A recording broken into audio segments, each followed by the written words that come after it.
This is the Throneroom stage. And this is the grand final. The Conquistador demands a rematch. Ascending from the lower bracket, Ayud 64 has arrived. The Venezuelan Terran left it all on the battlefields, surviving a string of hotly contested series to make it into the grand final. And some might say he's got more than a puncher's chance. In a matchup, he's won 5 games out of 7 played so far in the tournament. He only needs 4 this time, as we prepare for our best of 7.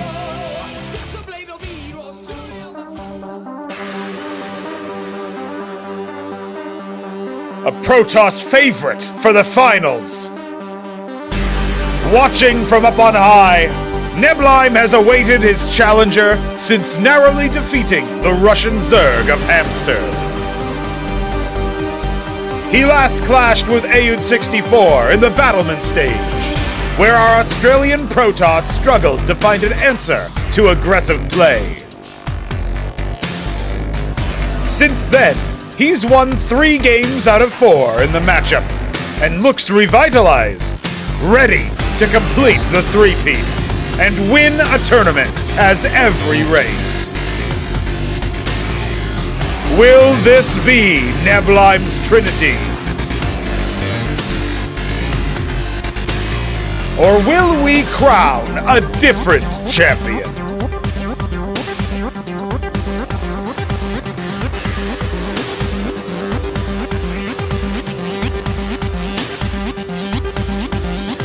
It's time to find out!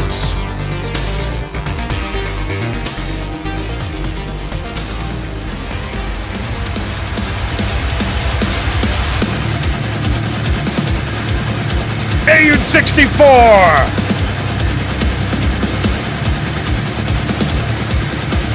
Neblime!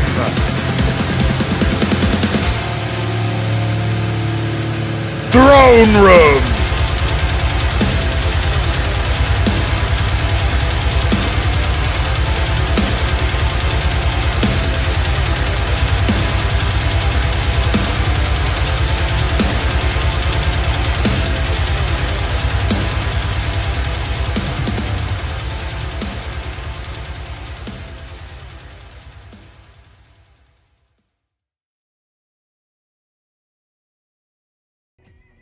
Ladies and gentlemen, welcome to the grand final of Acropolis number 2. We are in for the final match. There's one more series left to play.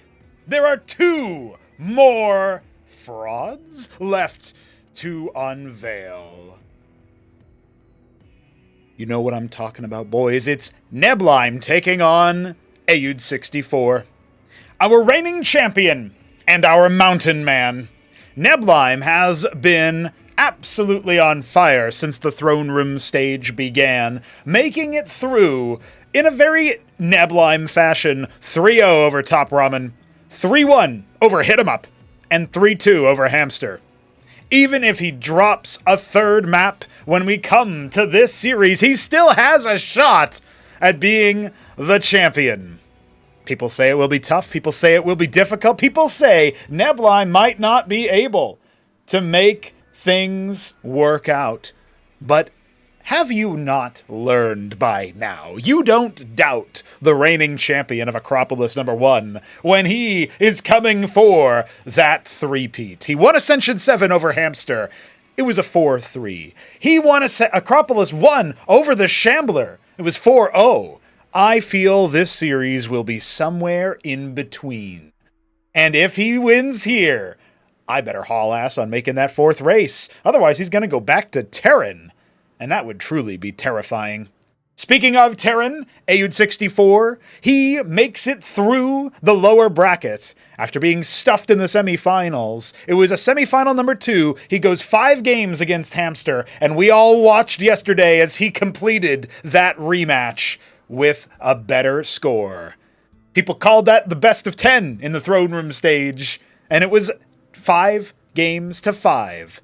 But tempo matters, time matters, recency, that matters. And Aoud simply had the better form on the day after getting through Hit 'em Up in a similarly tight 5-game series. He's going to hope for a more convincing showing when it comes to his series against Neblime. And as I mentioned in that intro, Aoud has had a very nice set of performances versus Protoss. Out of the last 7 games he's played in the matchup, all of which would have been within the Throneroom stage and the Battlement stage of Acropolis number 2, Aoud 64 has won 5 of them. He has only dropped 2 matches versus a Protoss, one against Neblime in the Battlement stage on Decapitation, and another against Hit 'em Up on Check Stealer. And that was just a few days ago. Decapitation is where we begin our series, because the veto has already begun. And boy, do I have an exciting set of maps for you. Aoud 64 got 1 veto this time around, with Neblime still rocking the 2, courtesy of his advantage coming in from the upper bracket into the grand final, being able to just watch as Aoud had to power on through Top Ramen, Hit 'em Up, Hamster. But here we go. Genesis Y, the first map to be taken out, is no surprise. Neblime happy to get through that one. Rage Slave, vetoed by Aoud 64. He won that map against him in Battlement stage, but that was so long ago now.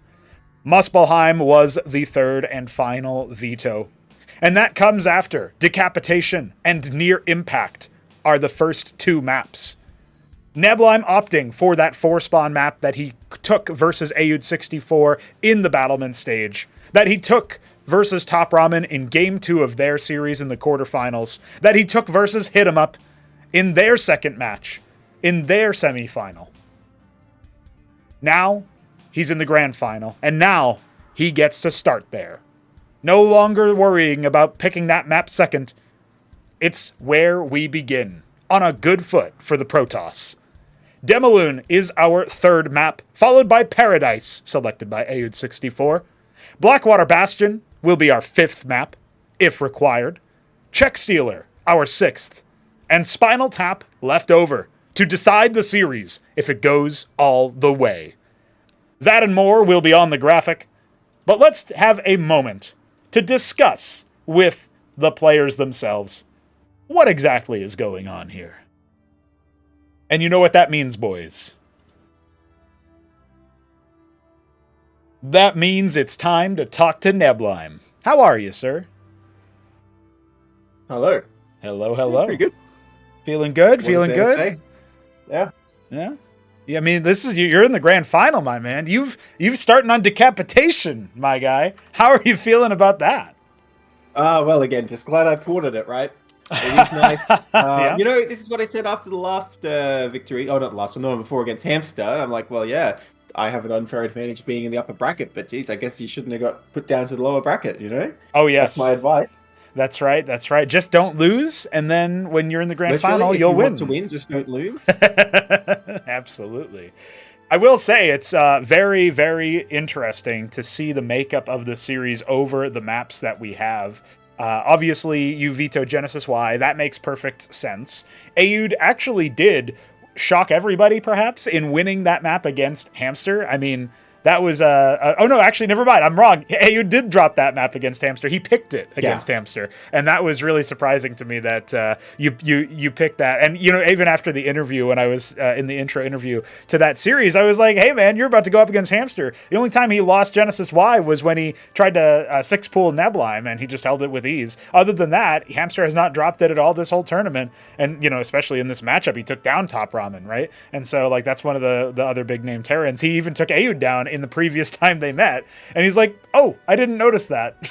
And then he lost it in his series, but it doesn't matter. He's still here now. Tell me what you think of Aoud as a competitor, as an opponent here, and how he matches up overall. I mean, were you exactly expecting him, of the names that were there, to get it all the way here? That's like the first thing we should ask.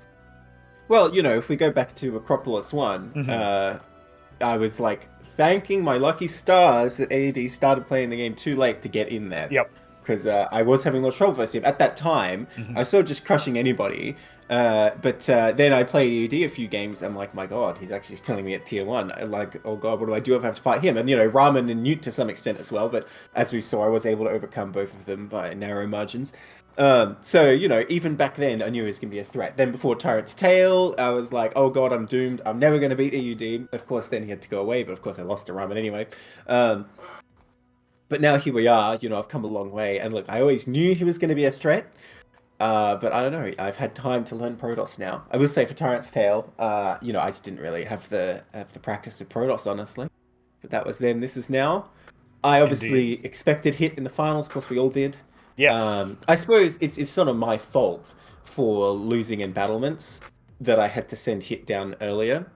So I suppose from that point, I could have made a guess, but again, I'm surprised he beat Hamster. I mean, as we saw, it was incredibly close. Yes. And I did think it was going to be a very, very close one. I honestly kind of thought Hamster might go through, but, it's as close as can be, so that makes sense. Yeah, it's kind of interesting when you think about it. After the result of those elimination matches in the second round, Hit 'em Up, Aoud, Hamster, they're all players that you faced either in battlements in the case of Aoud or in the Throneroom stage, right? In the playoffs, in the upper bracket. So it would have been a rematch no matter what. Does this retroactively make Shopkeeper Dog the unluckiest player? Because now two of his group mates are in the finals. Yeah, literally. Dog can say, I had the hardest group because the two opponents played in the grand final. That's pretty funny. Yeah. Man, this group's so unfair. Yeah, look, I'm the one sitting on the throne here. I'm just watching the peasants, melee beneath me until the challenge comes forth. Yeah, I mean the gauntlet for the man who's in the throne room is also like a similar vibe, right? He's just sort of like, yes, I suppose you entertain me a little bit, and meanwhile you're over here like, oh, okay, interesting. So, I mean, obviously you had plenty of time to watch this sort of stuff, but did you really? Because obviously you're a busy guy. Like, logistically, there was time, like factually, between the matches that were played before and this match now. But how much time, how much prep have you had, if you're willing to say? Well, as you know, I'm going away later today after the match. So this week was very busy for me. I completely watched all the PVT games of Hit. But the other ones, well, it's not my race, so I'm not getting that much out of them, So I only just watched a little bit. You are right, I didn't have time to watch all of it. But, I can't really incorporate many Zerg or Terran strategies today, unfortunately. Yep, that is true. However, still, looking at the way that the series went against with Hit 'em Up, I mean, there were some matches there that might have been useful for you, although I know Hit 'em Up would say that he just didn't play to his normal level, which seems accurate based on what we know. That being said, I'm thinking specifically of the decapitation match, actually. That was the match where it did look actually like maybe if Hit 'em Up could make some more magic happen with the fights, he might have extended play and gotten into a period of parity. But obviously with Aoud so far ahead, having tier 3 on the way, starting to pump out the tier 3 bio later on in the stage, it felt like it was essentially hopeless. Once you get Silver Tongues out, your Gladius can't do anything. And it was already fast approaching the point of saturation with the army. That being said, did you espy anything particularly useful, or did you end up just practicing away instead? Well, as ED himself said, he probably shouldn't have gone for tier 3. He probably could have just won with tier 2 and tier 1 units much better. Look, you learn anything from every high-level game, I think. Every little thing that happens. You might see how the Drakodens engage. You're like, oh, maybe I'll try that. Sure. So, I say every game I watch of a Protoss players, which is few and far between this tournament, there's things I take. And like you've said yourself before, I don't really come up with anything myself. I have just taken little pieces from everybody and sort of stitch them on. So the Chimera is here. I've learned everything I can from what little resources I had available. Okay, gotcha. So with that, I would say the way that I'm seeing this game take shape, this series take shape, you're starting on Decapitation. That's going to be favored territory for you. I did mention before we brought you in for the interview, you defeated Aoud in Battlements on that map. That was your sole win in Battlements versus Aoud. Then you defeat Top Ramen on that map and Hit 'em Up on that map, though it was a different matchup. It was PvZ instead of PvT. You end up not playing it, to my memory anyway, versus Hamster, so it's not a factor there. But with that being said, did you just you jumped at the opportunity to pick this map after it was not vetoed? How are you feeling about Aoud vetoing Rage Slave instead? Do you think that's also a correct veto from his perspective? You already know it. No, I don't. I think Okay. that's a terrible decision, so I'm very pleased that he banned it. If you recall, I lost to him in Battlements on it, and I think Hmm. that game speaks for itself enough. It shows why the map is quite difficult for Protoss. Um, so I think that's just a miss by ED. I'm very happy to not have to play on it. Well, there you go. He himself has said that he doesn't. He would prefer to do his interview after the games, so he must be dialing himself in, getting himself ready to go. There is a. I wonder about this too, because sometimes you really get into the minutia. If it goes from I interview you, then I interview Ayud, and then we start the game almost immediately after. I wonder if there's like a point where it's like you've had your time to exit question answering mode and get into like your mental prep, and he hasn't, and he's deciding, nah, actually, I'm not going to have that disadvantage. Or if it's just one of those things where it's like it helps manage the nerves to not do the interview. Of course, players are always welcome to not do that if they want to. As a Hamster found out when he said that if he would only do an interview with the translator if he made it to the grand final. So then, as immediately after not making it in, he said in the Russian channel that we have for Cosmonarchy, he said, no interviews. My plan worked. So, what a guy. But listen, I do think that there's all sorts of small details there. We know that I feel like you, compared to a lot of the other players, seem to perform really, really well under pressure. I don't think I can recall a point where I've seen a Neblime choke. And compared to that, like, you can maybe say that Hamster in yesterday's series, maybe he was feeling that pressure a bit. And, from a position of lead on Blackwater Bastion, was not able to close the series. And obviously, even just the first game with the micro mistakes as well. Now we come to Ayud. Has he had maybe some little bits of nerves and stuff? Do you identify anything like that within him? Or are you... I mean, I feel like you're the type of person to not let a weakness like that go unexploited if you know how to do it. But I'm not sure if you've paid too much attention to Ayud's interviews or his mentality or anything that you can perceive. Well, it's not as noticeable as some other players, I suppose, but you do look at the series versus Hamster and you think, like, okay, he's sort of playing pretty sloppy sometimes. Yeah. And, we know this guy has the mechanics, so you notice when he's banking like 2,000, you think, like, okay, something's up with that. So Right. I suppose there's an element of that, but really that's more a question of AUD, because then he knows how he's actually feeling. Maybe he's just chilling. He just, I don't know, sometimes plays well, sometimes doesn't, and Yeah. it's not a mentality thing at all. Who knows? Could be. How are you feeling over this one though? Because I haven't asked you the question I normally ask you almost straight away. Is how confident are you feeling? Is this your tournament to win? Are you about to win this Well, one? you already know. I know I'm going to win, man. Yeah, the question is the score.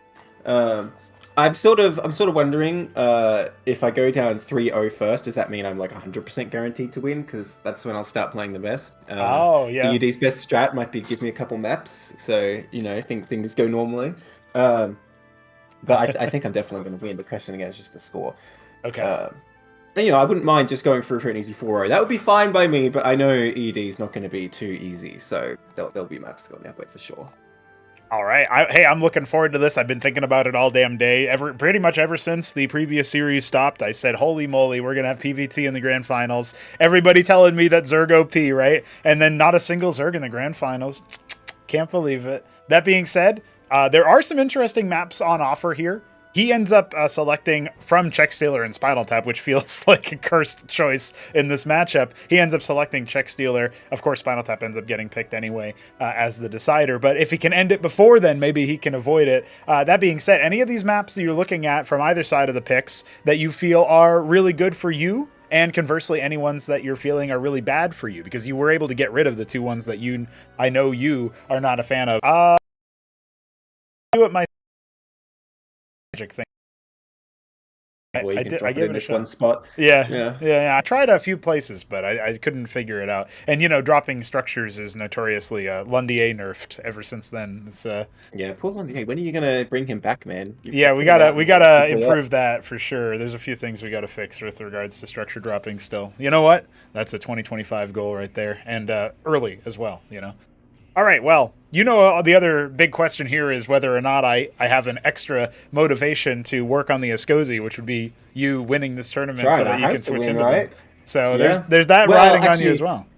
Something else I want to point out as well. In the semi-finals time, we were like, oh, we can get this down to just like 4 us players, because we had me, Ramen, Hit 'em Up, and Hamster, and it was looking good for all of us. But unfortunately, that's not how it went. And now I'm the last us hope, right? So you are indeed. Ayud has slaughtered 3 of your clanmates to get this far. That's right. I have to stop him. So that's the real pressure. I mean, never mind about a SCSY. Right. Because then I'll just have to get even better at Protoss, I guess, for the next one. But I have to bring the cup home for us, you know? That's right. That's right. A lot is riding on this series, both when it comes to the project as a whole, but also when it comes to Clan Ass. Anti-Shambler Society needs that. Let's see what happens, boys. Neblime, the floor is yours for any closing thoughts, final words before we get into the series. Oh, I got nothing. You got nothing. But hey, you might have victory. Let's see what happens. Neblime, good luck in your games. And to Ayud out there, if you're listening, good luck too, sir. Alrighty, ladies and gentlemen. It is about time to ask our players if they are ready. And if they are ready, it's going to be time to kickstart the grand final. I am so goddamn excited for this one.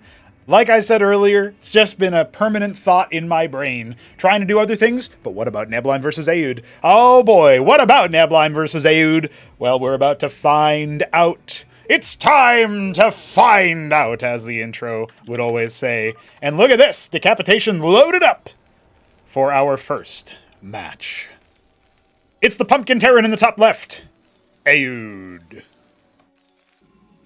It's the Dark Spring Green Protoss in the bottom left, Neblime. Actually, he was forest green. I'll get that right eventually. Gas already being harvested for Ayud, so we looking good for that macro start related to the all-important Fulcrum openings. Gotta see what happens. Gotta see what happens. Operating on extra high brain cells means that micro will almost certainly be strained. You can thank Australia for that. Neblime, deciding to go sans Vespene for the time being is not unordinary. He may decide to go for a second gate before the first one finishes. That would be the most typical build, but we don't know what he's planning. He will be scouting the bottom right first, as opposed to the top left, so it will be a while before he sees where his opponent is, and historically, Ayud has had some very uncanny scouting timers. If he goes bottom left here, it will continue his string of luck for first scouting his opponent on 4 spawn maps.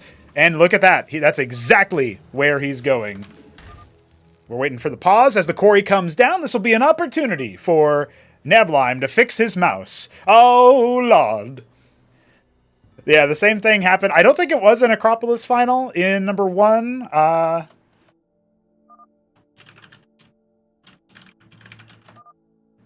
have to remind them to not type in the replay pause because it will break the replay. Silly people. How come you don't understand all these lard issues like the programmers do? That being said, when we are ready to go, we are going to hear from the homies. Let me just go ahead and ping them in the thread so that they know.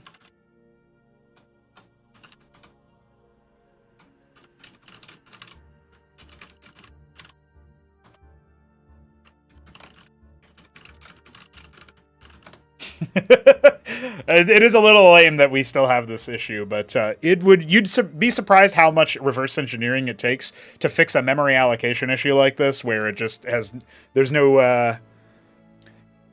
no dynamic size for the replay buffer, and etc., etc. That's not what you guys are here for. Oh, he didn't listen. Okay, well, I'll just unpause. Noobs! Alright, the quarry's back, and we are back in the commentary. We're back talking about the series. Second gateway on the way here for Neblime. Maybe it was in the Acropolis finals. It was probably on Derelict. I know it was on Derelict. I just don't know if it was in the finals. Somebody else can let me know what they think. Second gateway on the way for our Protoss player means that it will likely be a Strider-focused opening. If he spots where his opponent is... Oh, look at that! Ayud played himself. He decided to scout cross again. Cross scout is not necessarily a dreadful option, but if he goes top right, he's really going to have a tough time finding where his opponent is. Oh dear. This is an endurance test. Not just for the players, but think about me. I got to commentate for 7 games, potentially. Keep some in the tank. Keep some in reserve, as Neblime is adding a grand library straight away. This is not unlike a build order he did earlier on Rage Slave, which was vetoed by Ayud, as we know. Very interesting stuff, because Neblime going for a Grand Library, it could mean that he's going to go earmarked for a Cantavis, Storm Drop, or something of the sort, maybe Storm Hold in the early stages of the game. But my read on the situation is a little bit different. I've been privy to some of the discussions that they have had with regards to the Ass Clan, of course, prepping in advance of this particular match. And, you know, I'm really looking forward to seeing if any of the strategies I keep hearing about are going to be vindicated, deployed on the battlefield. A pair of Dracodons marching across. No mines cleared by that Scout Scribe. That's going to be something that Neblime is not super much of a fan of. And 3 early Blackjacks means that Aoud will be easily able to hold any aggression. This Mason did manage to make it to the top right. He does not know where his opponent is. And Neblime now being a very, very ballsy individual with these 2 Dracodons. If those get stunned, it could be game over for them. And that would definitely give Aoud free feelings to not just expand as he has, but march across the map and get some map control. So Neblime really wants to keep these Dracodons alive and on notice. Oh, this one might actually catch a Mason. Doesn't look like it. For now, the Mason will be navigating the area towards the 6 o'clock position. And we've got a couple of gateways. We do have a Cantavis on the way. I know that Hit 'em Up does not rate this unit. He's tried it numerous times and hasn't been able to make it work in this matchup. We'll see if Neblime has a different idea. Nexus did go down before the Ministry, so the Protoss will indeed have a better opportunity here. Where did the Cantavis go? It's already out there, so it doesn't look like the Mason will scout it, and he wants to push with it. An interesting choice, as the Dracodons over here are going to pick the Vulture and then fall back. They've already done some good damage. That back Dracodon going to get sniped down by good target fire by Aoud. So good, it's almost illegal. And a good hallucination to reveal the strategy for Neblime. That will 1.5x the damage, courtesy of Aoud 64's Blackjacks already being wounded. They are going to be brought down. So we're down to 7 Blackjacks, as the Taluses have already begun distance harvesting from some of the geysers. 2 Stockades. Going to have plenty of production, courtesy of the 2nd Scrapyard coming online. And now the Ministry doesn't feel like it can safely land, so it's just going to make Masons on location. Talus going to go ahead and use its advanced repair feature to repair those units faster. We have a Scribe heading to the top right. I think this is to scout for hidden bases, or maybe distance mining with the Talos, though they wouldn't be that far. However, it could be good to see Neblime deploy the ever-important hidden base on the other main, right? He's done this in this exact spawn configuration on Blackwater Bastion in a pretty hype match against the Shambler that I casted, not as a part of a tournament matchup, but just in general in advance of his series against Hit 'em Up. We had a 3rd gate be added meanwhile, and Atreus's have become the strategy du jour, the selection of what Neblime is going for, and a brief period of time where the Taluses were distance mining, not so distantly, over the ridge, and now are going to come on back. The first Covenant has been deployed, the first Vestry as well, already a Shaman, and now the mines are going to get cleared. Double Cantavis, can't turn those into an Archon. Good zoning on the first hallucination shot. Needs to maybe think about getting some more value out of them. He's trying to use the active spellcasting feature of those Cantavis. Let's see what he can do with them. Aoud playing Cosmonarchy, Neblime playing D&D. Psionic Wizards leveraging their power. Oh no, but that first Cantavis is going to get focused down. He does have to trade for a considerable amount there, but at the end of the day, 2 Blackjacks for 1 Cantavis. Well, you know what? It's not over just yet. Neblime going to continue his move as he drops another one of those hallucination fields. Does add a pretty long-lasting debuff there, but that Cantavis is almost certainly going to end up dying. He gives it another go. He's actually whittling down the Blackjacks for a considerable degree, and that Cantavis has stayed alive, clutching around the Monument of Sin for dear life, taking cover. These unit reinforcements never actually made it up, and so now it does feel like this is going to be the last moment for the Cantavis to find utility. Feeling rough. Prostration stage on the way. Okay, Neblime flexing into pariahs for his next move. He's got a very strong Strider army. But that extra damage that overwhelms the Shaman healing, it's no longer with the Force. We don't have the Cantavises to multiply. Good eco for both players. Dead even on the worker count, despite the quarry queue for Aoud. He's going to start to stretch ahead. A pylon blocking the top right main, and now the Scribe will see about any other bases that have been taken in the meanwhile. He knows that the Taluses exist. You can construct buildings with them, so they don't need to respect the ground paths. Eidolon count is starting to get pretty out of hand here.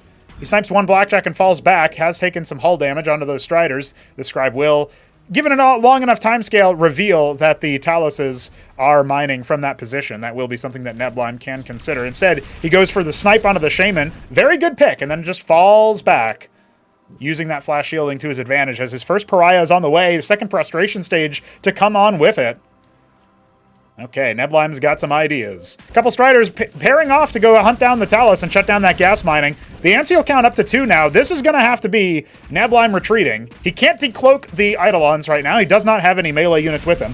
We do have some Zealots back at the base. They are starting to stream on through, but that's a couple dead Drakodins and not really anything taken out from Ayud 64's army. He's going to fall back and pre-split to go for a collapse onto the ramp, instead trading down a wounded Drakodin to those Blackjacks.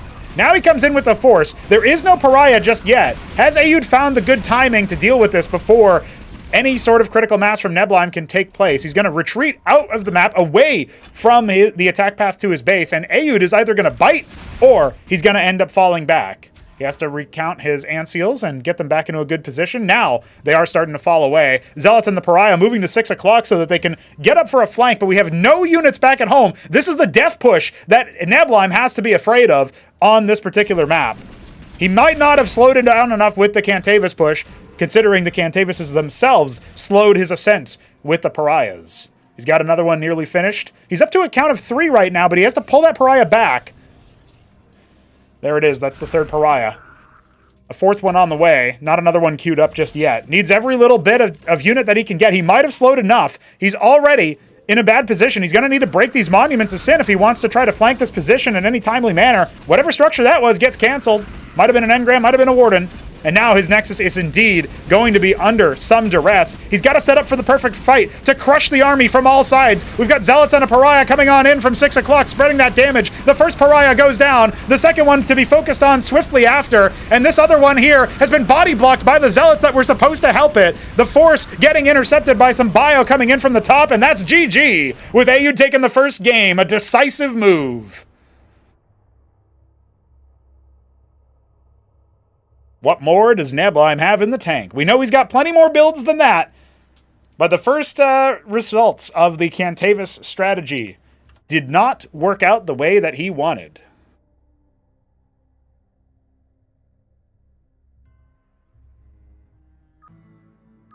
That means we go to near impact for game number 2.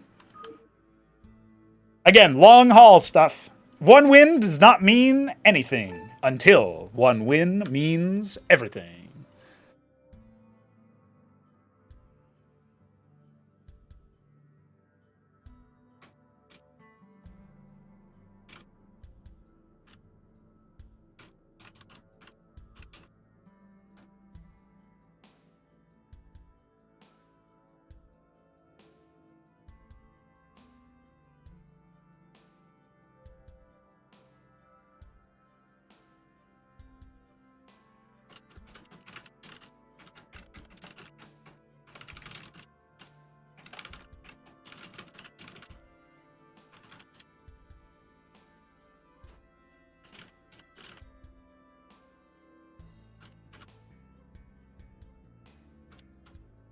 Ayud was trying to watch the replay, I think, perhaps just to confirm whether or not it works, and apparently it is not working. But that's all right. We have the matter of public record here. There will be a good opportunity for Neblime to show what he's got as soon as Ayud gets in this lobby, bozo.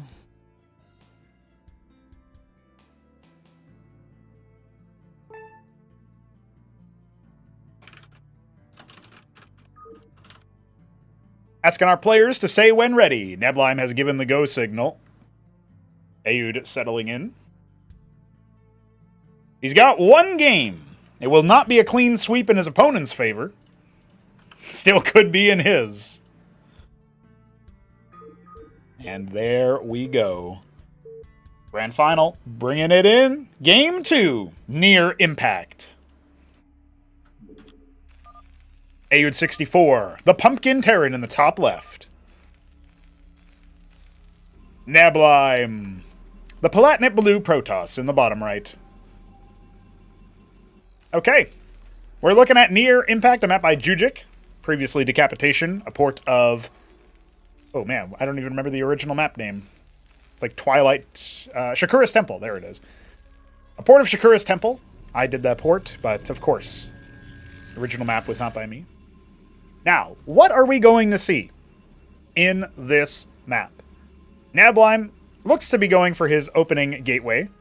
He's already done plenty of things that are different in previous PVTs. He's done gateway into lattice, he's done gateway lattice, and most recently, of course, he just did gateway Grand Library. So we'll see what he wants to end up doing behind that. Aeud, on the other hand, opened with Old Reliable, Fulcrum, Quarry. Get the 1 vulture for the mines, go into blackjacks right after. That's actually a bit more of a, I guess you could say, a Top Ramen-oriented build, because Top Ramen usually sticks on just 1 vulture, and Aeud historically has made at least 2. Upwards of 3 or 4 in the early game if he really feels like he needs to be safe. Though that normally comes from playing it a little bit more aggro against somebody like Hamster, right? Second gate starter for Neblime as he gets his scribe over here. Did he notice the Mason going all the way there? I think Aeud is a bit paranoid about proxies or the like. Already scouted his base in a weird way. I thought maybe he'd be hiding a Fulcrum. But nope, not going to happen. Just going to go Fulcrum, Vulture, Quarry. And these minor detours to scout his opponent's potential proxies are not necessarily going to be too disruptive to his economy. The first Vulture already out, laying the mines on the approach, factoring in the default sort of way that if you right-click up the ramp, that's where the units go. That's an interesting mine pattern. Scribe is going to get got by the Vulture moving around here. And you know what? This might make Aeud feel like, oh, I found you. You were going to try to do something cheeky. I don't actually know if Neblime was. He's got a lot of minerals in the bank, so he might just be planning on going for that Nexus after the 2-gate Strider opener. On this other side, the Blackjack is already halfway complete. And the first Talos has disembarked for a scout. This is an interesting adaptation, right? Because the Mason was used not to scout the opponent, but to scout his own area to make sure he wasn't being proxied. And the Talos is then used as the follow-up scout to see what his opponent has. And then, indeed, Nexus on the way. Going up to a 3rd and 4th Strider as the first 3 appear on the battlefield. Looks like they will leave as the Talos comes in for a look-see. And the first mine cleared without any contest from Aeud 64. Only has to do that 2 more times. That's what the Scribe has been brought for, if you guys are unaware. He'll want to see if he can get in close enough to take both of those lobotomy mines out and get some pressure done with the Dracodons. Oh, he's got a nice little movement there. He's going to clear one of them. Oh, but the other one goes live. That's definitely going to be a focus down Dracodon. He can get away from the cliff and use the cliff advantage for Aeud 64 to just kind of like expect his opponent to stay on there. So now the mines have been cleared. He sees that there's only 1 Vulture, but we're already up to 5 Blackjacks, the DPS of which cannot be ignored. No extra tech coming for Neblime. He's got enough Vespene that he might just be able to drop a Stargate. We'll see what he wants to do with that. Starting to, yep, there it is, the Stargate on the way. And starting to get into some pretty easy moves with those Zealots early on. It kind of signals that he's looking for an early bust, perhaps with a couple Auroras for their suicide splash damage, or perhaps with an early Gladius timing. First Ministry nearly complete here for Aeud, as he's already adding his patented 4 production structures in the early game, going into 2 Fulcrum, actually 3 Fulcrum, 1 Stockade. So this will be a Vestry. He will delay Eidolons. But he has extra gas coming from 4 Taloses, soon to be, harvesting the Vespene. And I think that's one of the reasons why Neblime might want to go for the Stargate, so that he can control this area. Taloses can't shoot up. They cannot attack air units, so there will be no defense. You can kind of lock it down and force Aeud to play air if he wants to continue holding that territory. The Taloses aren't exactly a wasted investment after that, but yeah, you can predict that it's going to be a little bit before they can pay them for themselves again. 3rd gate on the way. Another pylon, most certainly coming soon. It is a Gladius immediately, so I would feel like Auroras would be the good hunting unit. Since they're cheaper, they come out faster. But looking at the way that this is set up, a second Stargate on the way as well. Neblime just going to be a little bit obnoxious with the early game movement of his troops to try and make his opponent work for it. An early Palladium. So honestly, this is looking really good for Aoud because he has that Palladium and he will be able to make things happen. Nice body block with that Vulture, actually slowing two Dracodons on the way out in conjunction with that not depleted mineral field. Bit of a wall assist there. You can see Neblime wants to keep fighting. Oh, they're playing a dangerous game. So far only lost some shields. And as soon as he sees the Phalanx, he's going to have to back off. Remember, the Palladium also gives you the Madrigal. Very, very powerful anti-air. And Neblime's already been going double Stargate, right? So what is he going to do if his opponent makes a few contingency Madrigals? First Phalanx shot, immediately pulling back. Doesn't take too many hits. And at this point, he should be aware that the Shaman is there as well for detection and for healing. So Aoud has a very nice defensive posture. Economically speaking, Neblime has actually stretched ahead on the worker count, which is a bit of a surprise. Both players having a well-saturated natural at around the same time, although Neblime's was up for a bit longer. So you can give him that advantage. I would say, and I think Neblime seems to agree, that taking a third base from this position would be the most sound thing Neblime can do while he builds up an army that is intrinsically more mobile than what Aoud is going to be building. Because yes, he's got the ball of blackjacks, but he's very much delayed his acquisition of Eidolons. And Eidolons are not as good as Phalanxes in the fight, but they are better in most engagements because they don't need to deploy in order to get their maximum strength. The problem that we're going to start seeing here is that 5 Taloses mining from a geyser is a lot of value, and Neblime is only now sending an Aurora out, which will trigger his opponent to build a Madrigal. Just the knowledge of the opponent having some kind of air is going to be a really big deal. So the Taloses end up skirting away. There needs to be another one sent to the bottom left. That's a lot of Vespene harvested so far. Lifetime of harvesting has been significantly good. And now the Aurora is going to head to the bottom left. So in about 30 seconds or so, we'll see the ramifications of Aoud's lack of harvesting. Instantaneous Aurora, sort of counter in the Madrigal. He's already adding a Watchdog to his main. He doesn't have any defenses just yet, but he's adding 3 more stockades, and these will all be Covenant stockades. He will be pumping a lot of Eidolons. Now, the thing is, he's not going to have the ability to defend himself in this position, so he will not be able to get up to a critical amount of Vespene. Good on Neblime for pulling back before he loses any of his Dracodons, but that's a very scary amount of Blackjacks. We're talking about 21 or 22 Blackjacks, 2 Ancials, 3 Ancials, in fact. The 1, 2 Shaman, 3 Shaman, as well as the 4 Phalanx. So what has the Protoss been investing their money into in the meantime? Because they've had about equal resources. Well, part of it has been going into a third base, which is not yet up. Does Neblime have enough to counter this push? An Ardent Authority, he's adding more Gladiuses. So far, he's kept steady production of Gladiuses. He's got a lot of Zealots. So, with no Madrigals yet with the army... Oh, there is one that's arrived. There's a concern about stacking up your air army, but there should still be good splits here. We're talking 6 Gladius. That's not nothing. And with 2 more on the way, a Crucible empowering most of the production, sans this 1 Stargate on the right. Actually, a 7th Gladius up here as well. This is going to be the big engagement. Has Aoud bitten off more than he can chew? He's deployed his Madrigal, so no specialized anti-air. The Ancials are out of their shields. The Shaman's doing their best, but Dracodons on the left-hand side, paired with some Fallen Zealots, have really helped displace the army strength of Aoud 64. He's now undeployed that Madrigal. A couple of Gladius still alive. The Blackjack's really still the heavy hitters right now. It looks like this Nexus will fall. He's got 5 Gladius back there. What's Neblime's adaptation going to be from this point onward? There is a single Eidolon. He's already split up his Gladius, so the splash damage will not quite be there. The Zealots and the Dracodons taking aggro from the Phalanx, from the Blackjacks, but I think the Gladius might be gunned down despite it. Good efforts. I mean, some of them are split onto the Nexus. It's very, very narrow, but it looks like... Oh, nice fallen shot at the end there from that one of those Gladiuses. The Nexus will end up going down. Zealots are going to clean this army up. Neblime definitely behind the 8 ball when it comes to the military. Doing his best just to add a little bit of DPS. That Gladius so very low. Rest of the units, or the one left unit for Aoud, is fallen back, switching into a biocentric composition. But I do think Neblime has a good counter to it, at least in theory, with the Ardent. He hasn't really been able to queue anything up from it.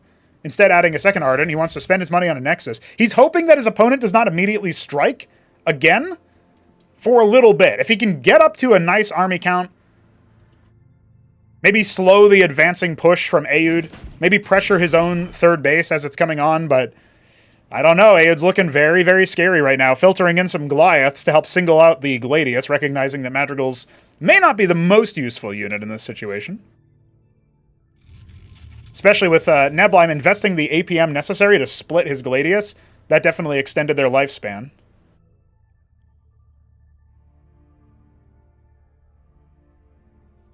He's got the Zealots spread out. He's definitely trying to preempt the moves from his opponent. But again, this Ardent Authority wasn't making Architects, right? And that's like the key detail is if he had the Architects to kind of take advanced fights and then fall back, if he had a really big Architect count right now, I'd say he needs like 6+, like similar to the Gladius count, right? Then he could definitely be, slowing this army's advance, pulling back, and constantly threatening with the Zealots to push all the way in and forcing Aoud to take it slow, but right now, he hasn't really been able to stop the army from growing to an enormous size. We're not sure how much that gas factored into it, but I would say Aoud wouldn't have been able to get into the amount of Eidolons that he has if it were not for that. A couple of the Gladius is taking a few glancing shots. Nothing too significant right now. Pulling back the Gladius constantly. Neblime's APM in the battle needs to continue to rise. Zealots are making their mark. They're charging forward to clear out the front line. We do have some pretty good initial results for Neblime, but now his front line is gone, and so too are his Gladiuses, and he calls GG. He has to concede the match. Did not have the focused moves with his composition. Aoud looking well practiced, just sticking to what has worked so far, and now up 0-2 over his opponent.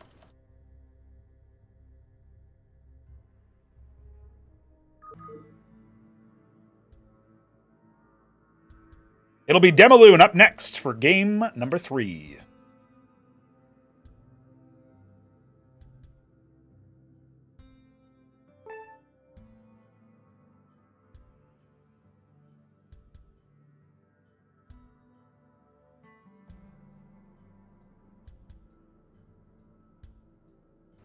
But you can't count Neblime out.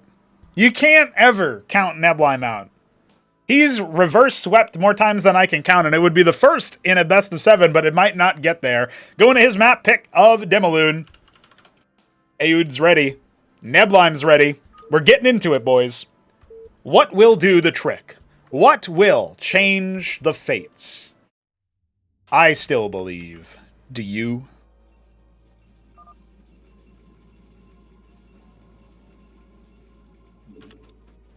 Neblime will be the maroon Protoss in the top left. Aoud 64, the pumpkin Terran in the bottom right. No cheeky shenanigans, no immediate cheeses. I'm looking at it right now and I'm saying Neblime will also stay the course, but adaptation is required. He practiced a lot with Hit 'em Up with Top Ramen, some of the other best Terrans in our community. But Aoud 64 apparently has some things dialed in and figured out. First gateway on the way. What else is he planning? Will he reach into his bag of tricks and produce a strategy that Aoud has not seen, has not been able to counter?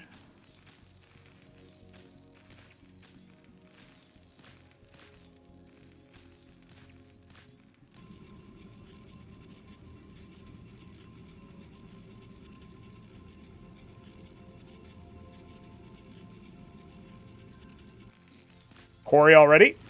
Aoud continuing his moves. And yes, just using his Mason Scout to confirm no proxies. That would be the only key alteration he would need to make to his build.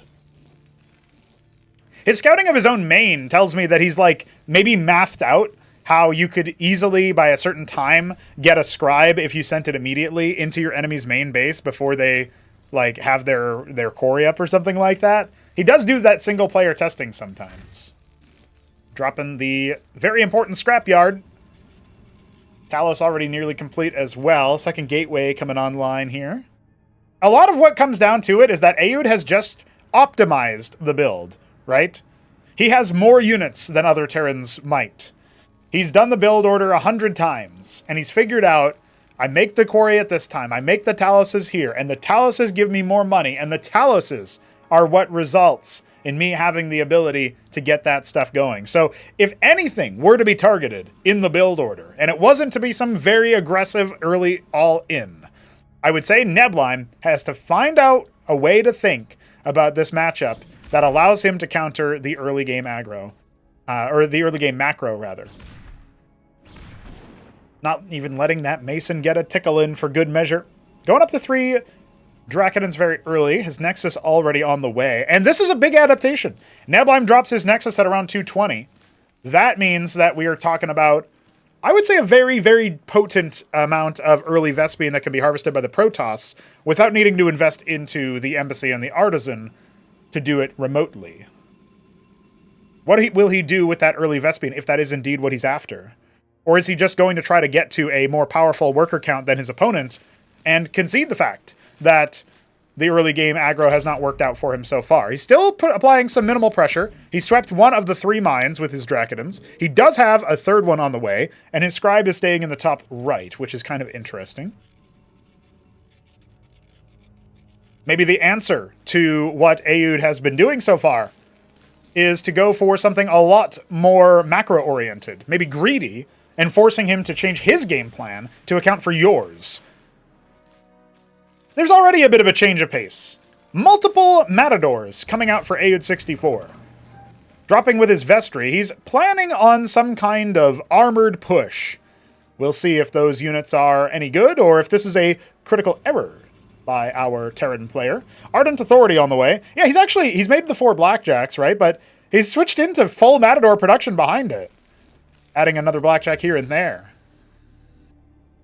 I've never seen somebody make equal parts Matador, equal parts Blackjack. That's very different. So, it will be the Akantor strategy. We saw this deployed on Demaloon by Neblime against Top Ramen in their quarterfinals. It was a banger of a match. Went the distance, but Neblime took it out. Was able to use Akantors versus the Eidolon stacks, using the spokes for cliff advantage. Constantly having Zealots around to decloak his opponent's units. There it is. A Cantor on the way. Embassy on the way for that detection. A Talos will arrive just in time to see that there is indeed a Nexus there, and Neblime is going to have to preemptively try to deny scouting. An anchor being constructed on location is very curious. A little bit of a skirmish, a kerfluffle there. Going to clear out his own mines and heal up his wounded Blackjack, courtesy of that Shaman. Not great surface area on that assault, so Neblime will be retreating across the bridge. He sees the Matadors.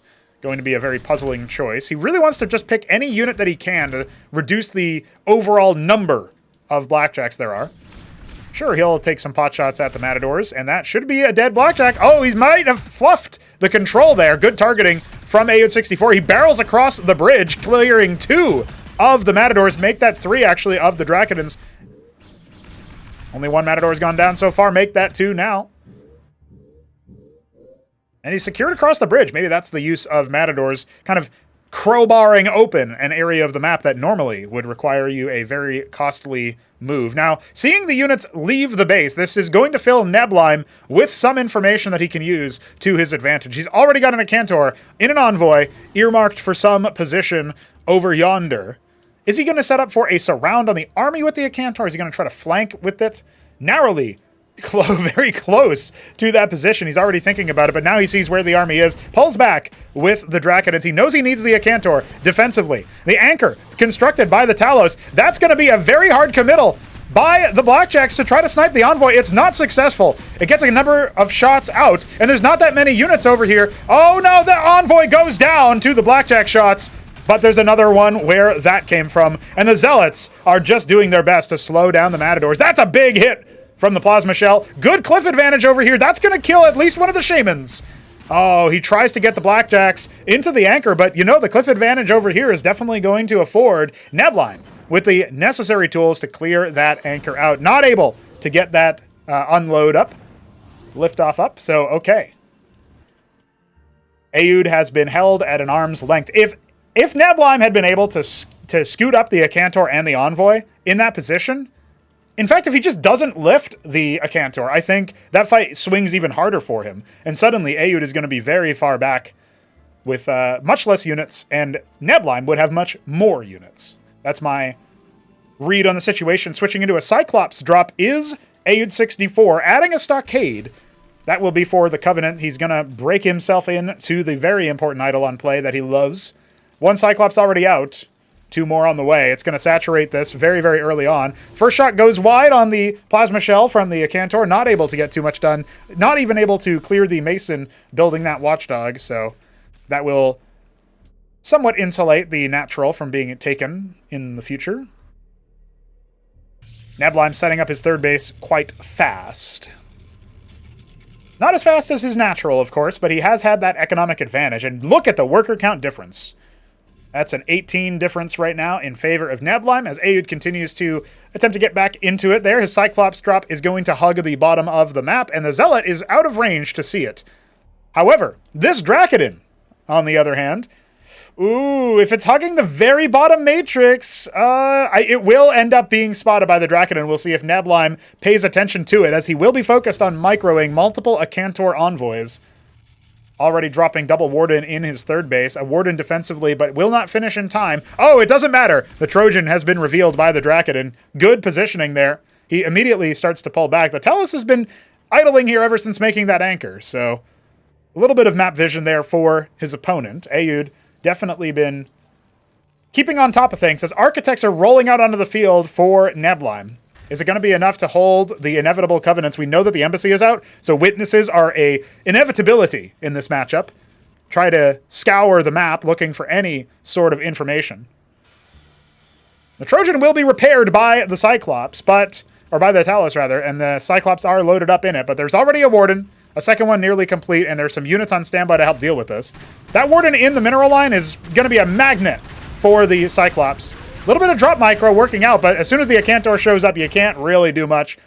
Now down to half HP is the Trojan, and there is indeed another Warden there. Preemptive split from the workers as they return to the Natural. He's going to try to use the cliff advantage, not going to work out. The rest of the map is quiet during this, and Neblime has lost some mining time. Definitely provided a lot of value, but now he can return to harvesting in the main and get back to work. I mean, he has been mining slowly from the third base, and he did restock his Natural very soon. Remember, he's had an economic advantage for most of this game, so it might not realistically matter. Only 2 Eidolons so far make that 3 as additional ones are coming on out. You can see a huge switch into bio. Stockades for the Hurricans trying to get that front line going. Doesn't want to interrupt his Blackjack production with Matadors to do what the Hurrican can kind of do to the same degree. Nice Drakodin positioning. The Zealot not actually revealing the Talos down there, but Aoud is stretching his army out quite a bit, and this might open up an opportunity for Neblime to just cart across this bridge. As soon as he sees the army go up, he loads up the Acantors.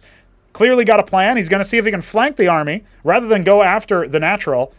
And the Nexus being warped in right in plain view for the 4th base. Aoud has not confirmed 12 o'clock. He might not know that this is a 4th base for Neblime. The Acantors with the army, that's going to be a really big decision maker here. If they can get their shots off and get out of dodge as the forces get up real fast. Nice pickup on those Acantors. Oh, one of them is almost certainly going to end up going down. But some good shots there, clearing out many Blackjacks and softening up a whole lot of other ones. Definitely worth it for the lost Acantor. Has this been the tech that the Protoss has needed to counter this force in plain view? Remember what Aoud gives up to do this build order. He has almost no opportunities in the early game to harass. He has almost nothing that he can do in the early stages as a move for the timing before his army is assembled. And Neblime took that to the bank quite literally. Looking for his comeback on Demaloon, get it back into the series and on the board. He will be pivoting towards the army flank maneuver here as his Acantors are no longer with the force, hoping that the Architects, the Zealots, the Drakodins, etc., and of course the lack of map vision here for Aoud is enough to pressure his opponent. This will be a shutdown on the 3rd base attempt, forcing Aoud to stick to 2 bases. Oh, and just as the Treasury finishes, it's going to have to lift off. And now, what does he do? Does he cycle his units back into his main? No, he's just confident behind the watchdogs. Oh, a Mason moving to 3 o'clock, going to get cleared out. Aoud, his hand is forced. He will be remaining on 2 bases for the time being, announcing his army presence over here without the Acantors in tow. That's going to be a dead architect. Body blocked by the Zealots. Unfortunate. But Neblime has a few more where that came from. And hey, Aoud's forces are getting split up. We've got plenty of moves across the bridge that can happen. Neblime just falling back for now. He's reunited with the Acantors from that drop. A fallen Ecclesiast, allowing the rest of the units to excar a little bit faster. The speed boost invaluable, and now he can scoop up that Acantor with great micro. The rest of the army needs to get into the fight. One of the Acantors pops. One of them is in an envoy, unloaded. Now should be able to get out there. And look at this. The force might have just been enough for Aoud, but he's still got a lot of Striders and Architects to get through. No detection here. Another Acantor still doing work, being scrambled by the fleet of envoys. One more shot from it will be all that she wrote, but he picks another Eidolon. Needs to get some more juicy hits if he wants to keep this one going. A prostration stage being added. This force is just here to stop the push from arriving at any of his bases. He's adding an engram, more pylons, etc. to the 9 o'clock. He knows that that could be a magnet for Aoud's forces, and that won't necessarily be that significant to his economy. He's still got units trailing behind, forcing Aoud to task his management and definitely multitasking. At this point, we've seen no extra base go down during this. It's all the military that Aoud can muster. That's all he's been able to do behind this, and even then, his bank is rising. If he doesn't win with this force, I fear Neblime will be taking the game. Another engram, probably going to be stopped before it can actually arrive. A Warden finishes behind it. It's actually soaking up some of that damage despite not being completed. And again, this is actually what Neblime wants. Paradoxically, he wants to lose this base. There's almost nothing invested in it. And now he's going to try to charge across the bridge. Well, it's thinking better of it, knowing that the position is still reinforced. Setting up a base in the top right.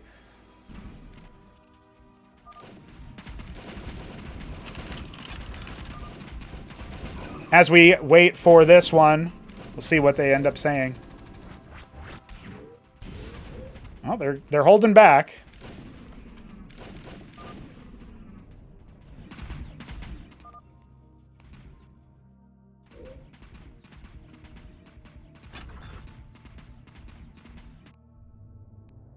Aoud moving into the top right. Pretty big force here for Neblime. Is it enough to actually break through what the Terran has? He hasn't been able to get to tier 3 or tier 2 for that matter. He's setting up the 3 o'clock, the treasury being repaired, and finally going to attempt to be saturated.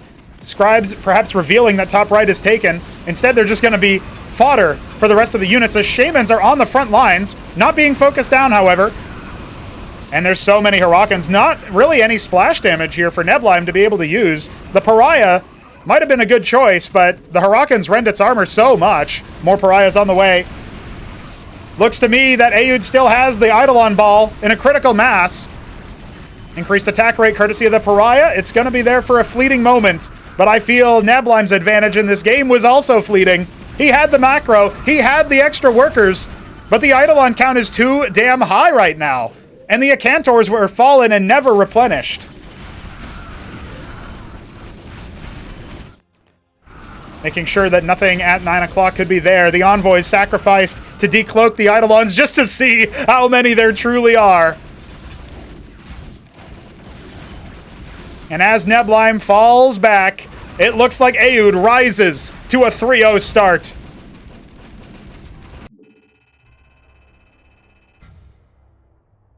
But the recipe has been established. Neblime can go aggro early, or will Aoud switch things up in the final game? What could be the final game?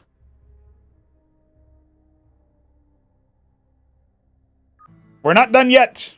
We go to another map. It'll be Paradise, a 4-spawn.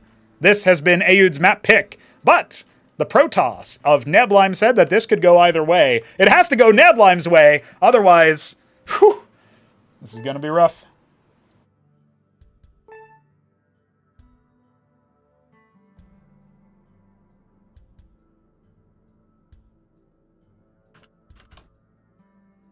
Our players are ready. I hope the viewers at home are ready, because we could be going in for an early showing Aoud might just take it all away from us at the last moment when we thought for sure that Neblime would be able to win. The last Protoss hope. He was the only one within the entirety of the battlement stage. And now he is in the top right of Paradise, the yellow Protoss, representing the vanilla color. Aoud 64, bottom right, harvesting gas like a good little Terran, the pumpkin Terran, in fact. Whew. All right, ladies and gentlemen, we are into what we call squeaky bum time. If you're an Aussie fan, if you're a Protoss fan, Neblime needs your support. He'll be going for that gateway start. He has a plan. I don't know what it is yet, but I'm sure he has a plan. He told me if he goes down 0-3, that's when he will be at his strongest. And so far, you know, that last game, he was at his strongest. Aoud held on, but it was not easy.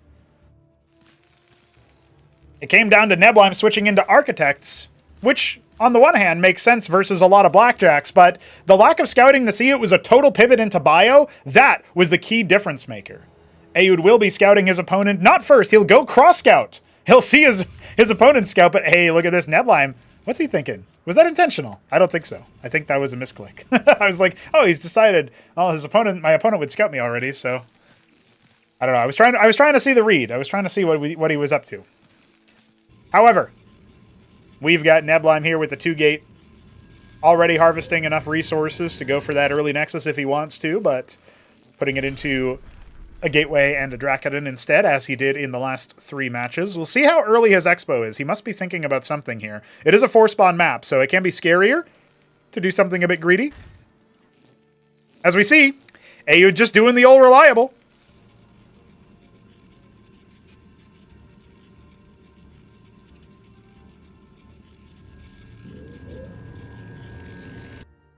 Neblime has the support of the crowd, the support of Clan Ass, the Anti-Shambler Society. In fact, I even think somewhere deep down, Shambler himself wants Neblime to win, or at least put on a show. At least get us to the 7th game. Let it all on the table. That's where it has to be, but Neblime can't even think about what maps come next. He's got to think about the map he's playing right now. And he does clear the Mason. Mason will get there, not deep enough to scout if there's a Nexus, and there is one coming, but not one down just yet. So Aoud will have no knowledge of what his opponent might be doing, and will almost certainly need to commit another Talos to the field. Scouting only one Dracodon at this time isn't necessarily too, unexpected, but it could have been 2 by now. If you get your gateway early, your second gateway early, then you can indeed get a second Dracodon out. So its lack of confirmation is a bit concerning, perhaps. The Scribe is, once again, not going to get any lobotomy mines. There's 3 Dracodons out here already. They look so good in yellow. He's fishing for it. He pulls back. He's going to force his opponent to commit there. That's 2 out of 3 mines gone. Remember, no extra Vulture coming on. No wounds on the Dracodons. Very nice micro and positioning there. Aoud not committing to the fight. And it's a Rogue Gallery. Interesting. Vagrants do have a lot of combat efficiency in the early game because you expect a few of them to die, but then they become more potent for a brief period of time. That extra piece of, moves can definitely help, and Aoud is maybe setting his opponent up for a little bit of an extra move. Look at this. Very fast Ministry. Scribe dedicated to watching at 3 o'clock to see if any shenanigans ensue. Oh, that fateful mine hit. He doesn't pull the other one back in time either. Ends up losing one of the Dracodons, getting very wounded on the other. We'll see if it ends up being significant or not. Cursing himself for not remembering that a 3rd mine did indeed lie ahead. He's got some Zealots coming. What's that Rogue Gallery going to do when it's completed? The Talos repairs the Vulture. Moves on to probably distance mine the gas, I'm thinking. Yeah. Or maybe he's going for a scout. That could be it too. Indeed. Confirming that there's no Dracodons immediately there, but probably saw them flex into the vicinity. Yeah, it will be a Vagrant opener here for Neblime. He's going to add a Crucible very early on as well. So he wants that early chaff. I mean, when you scout this as the Terran, I don't know if you really consider what your plans might be. You see that the Vagrant is out, but that just, makes you feel like, oh, okay, that's not going to be a Kabbalist. At least not yet. Distance mining with that Talos onto the Geyser here. That feels like something you might want to try to stop on this map with the Dracodons, but the Ministry is floating out. Again, it's earlier than Aoud has expanded in the past by a little bit, like 30 seconds or so. Might be significant because obviously that slows down his other military ads.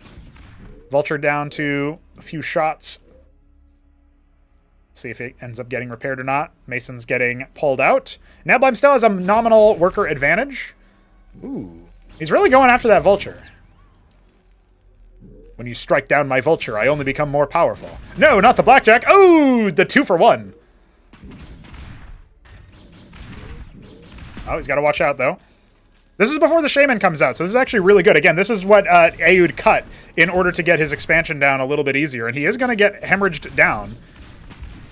Oh, not even a cancel on that anchor. It's a little bit of money lost. He's going to rebuild it a little bit further back. Remember, you can lift those off to defend with them a bit more.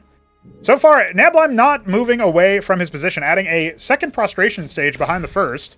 He's going to clean up those wounded Blackjacks as well, and maybe pop another one down below half health. Very nice.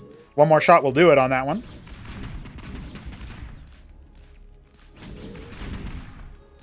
He's just using the shielding. He's just getting himself up. He's really made this expensive for Aoud. Now the Shaman comes out, it will slowly heal those things up. Second prostration stage is very interesting. It's going to be a charlatan. It's going to be a charlatan with the rest of the forces. Try to damage multiply similar to game 1 on decapitation. I like Neblime's positioning, but the 3 stockades are already coming out. The crowd control needs to be good. First pariah on the way. Second one will undoubtedly follow. Getting up to that very fast 2 base. You can see the Dracodins immediately splitting out, recognizing they can no longer do effective harassment. They are going to scour the area for hidden bases, and one of them will remain to watch for an army move out. Once Aoud leaves his base, that will be an opportunity for the pariahs to commit. As of right now, though, I mean, besides the fact that the Blackjacks can just start shooting because they don't have to get into a position to fight, it does feel like this is the best kind of map with the most open natural choke to attack into with a big ball of melee. Reminder, there is no splash damage with the composition that Aoud has chosen. He's foregone the Palladium, no phalanx, so that will not be a factor like it was on Near Impact, for example. A lot of subtleties in the changes here, but Aoud's still really opting for that bio-focused play, adding the Hurricanes, adding 2 Covenants, continuing to make Blackjack Shaman behind it as the core of his army. But he will be having his own front line. And the Strider count has never really risen too high behind this. Pariah City. It's going to be the name of the game for Neblime. If he can get up to a key number of them, maybe we can do something. Maybe we can see something. He's going to go after this one lone Blackjack. It will be pulled back in time. And now with 3 deployed Shamans, that's going to be a very good amount of healing. You can see Neblime continuing to posture, continuing to postulate. He's got a scribe in 3 locations. Even goes after, he picks the Blackjack. Okay.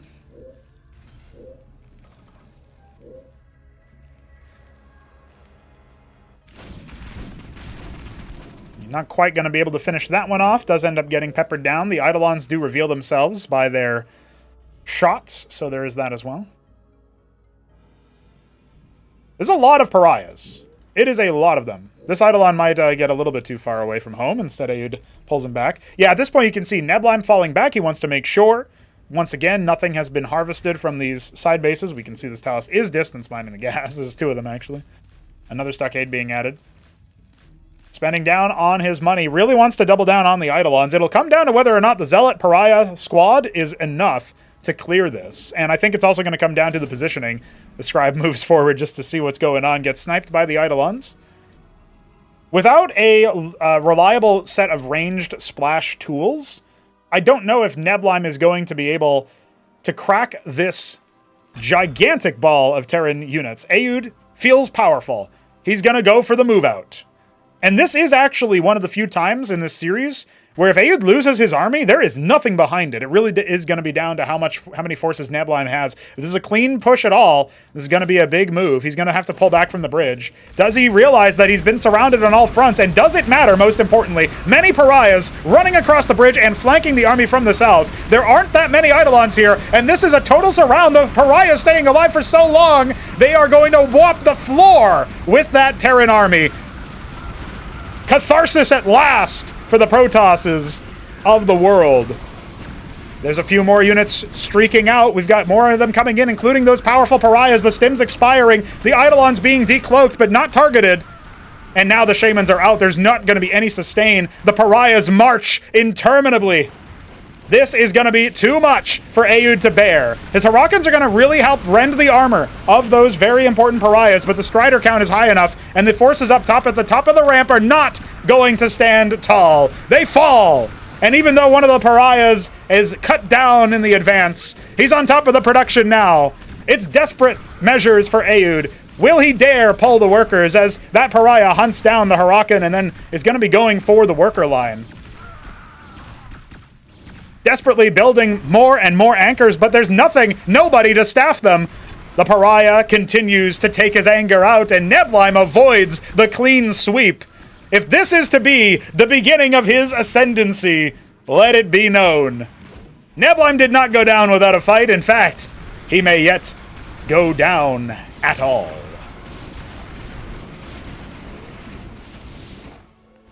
Come on, Aoud, I gave you like 10 calls that you could have ended the game in, but you're still staying in. He is still staying in. He refuses to admit defeat.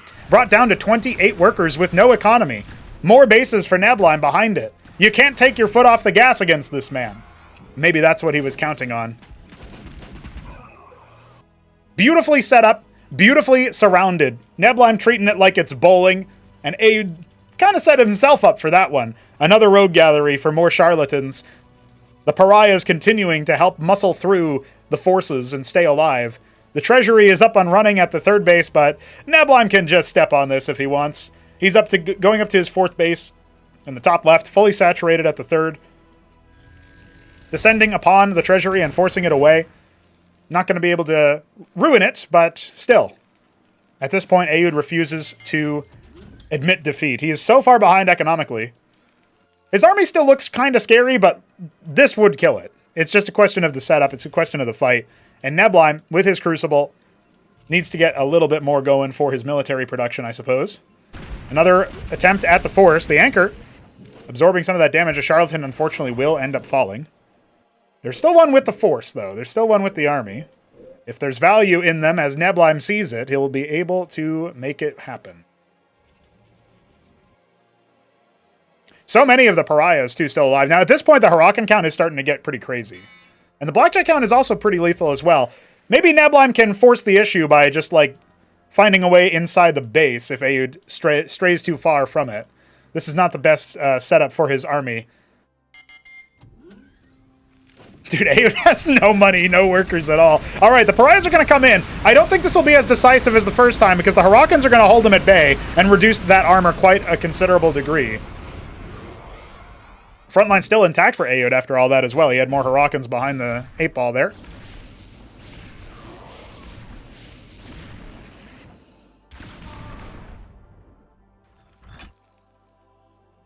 With Neblime having 70 workers up off his opponent, this really is only a matter of time. Like, as long as he recognizes that his opponent was able to spend down his considerable bank on a military and then had nothing behind it with no money behind it, yeah, this is Neblime's game.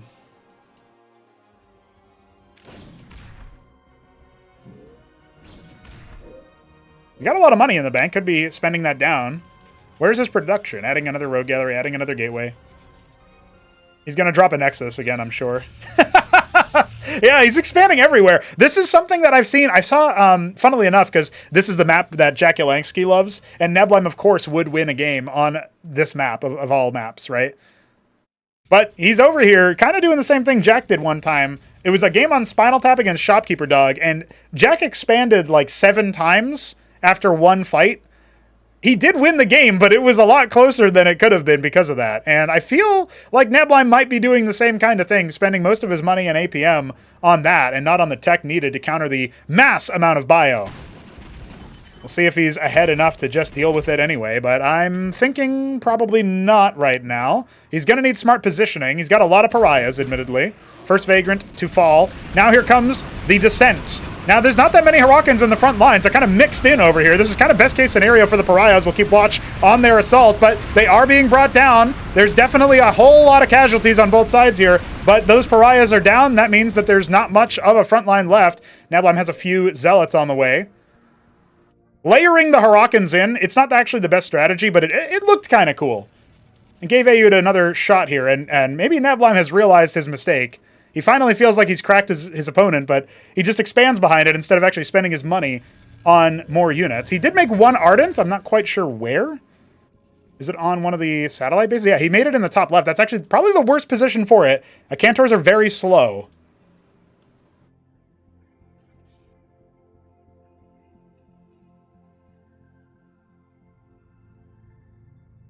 I do wonder, I mean, if he had put in a, this is going to sound like heresy to many people, but if he had just put in the same amount of resources into pariahs, into potentates, and just, like, done a hit-and-run move, I do wonder if he wouldn't have whittled down this force a little bit, because it's very dependent on just, like, staying in the fight. That's the same thing that the pariahs are strong at, but the pariahs lose their armor versus the Hurricanes, right? So if this army doesn't continuously fight, if they take, like, pot shots and then get whittled down or whatever, that is...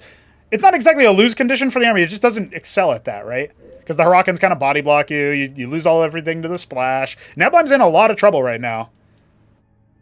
Adding another Ardent. We've got a stockade on the front line here to absorb the damage and kind of funnel things in. You can see Neblime trying to set up for a big flank, but I really don't think this is going to work out in his favor. He's going to have some reinforcements coming in from the north, but they're coming in at an odd time. They're not in sync. The Pariah is kind of behind the Vagrants here, but hey, layering them like the Hurricanes might have actually been a good thing. He does crack open the first portion of Aoud's army, but there's another whole half here in the back. A lot of the Shaman's kind of holding his forces at bay, and he's just slowing the advance, but not by much, right? He's got more units pouring out of his considerable amount of gateways now. He might be able to kind of catch them on the back end while they're coming in. Aoud forces the issue. The Pariahs clumping up to get rended by those Hurricanes, but hey, there's not that many more, so the armor is definitely going to help them keep alive. The Charlatans multiplying their damage as well. This is a desperate hold for Neblime. Aoud has barely expanded behind this. We need to see more of those Pariahs come out. There's another one.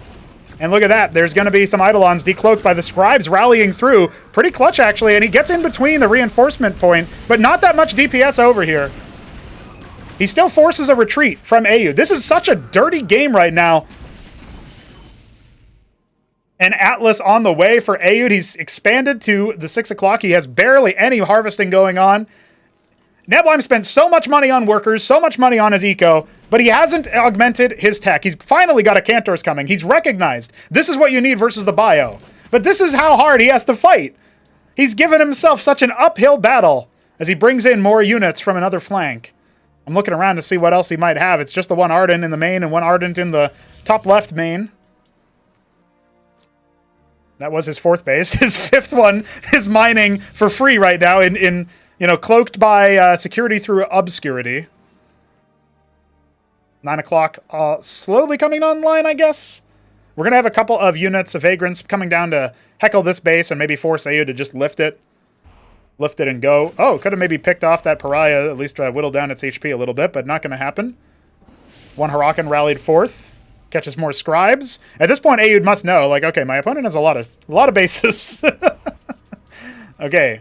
The Mantle's coming online for Aoud. That's an interesting choice. I would feel like at this point he needs captaincies. And Argosy started as well. We're getting deeper into the weeds here. The Vagrants clear out some of the Hurricanes that were sent to reinforce this position. They'll be cleaned out eventually, trading it for the 3 o'clock. And Neblime wants to pounce on this force. He's going to pick off one of these Shamans potentially. Maybe not quite.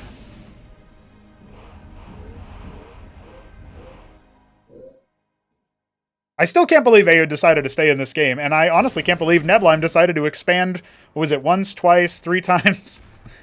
4 times, I guess? Yeah, it was 3 times. I think he had the 3rd already up by the time the fight was beginning. At least he started it. He saturated it in the middle of it. Well, he's going to come down here and commit to clearing this 4th base.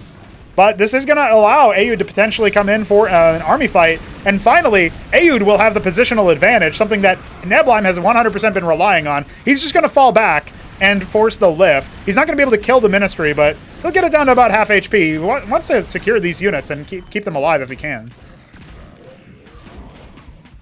A couple of them are going to get peppered down, including a Charlatan, unfortunately. More units pouring out from all sides here for Neblime. He's got his Cantors on a rally. I don't know where they're going exactly.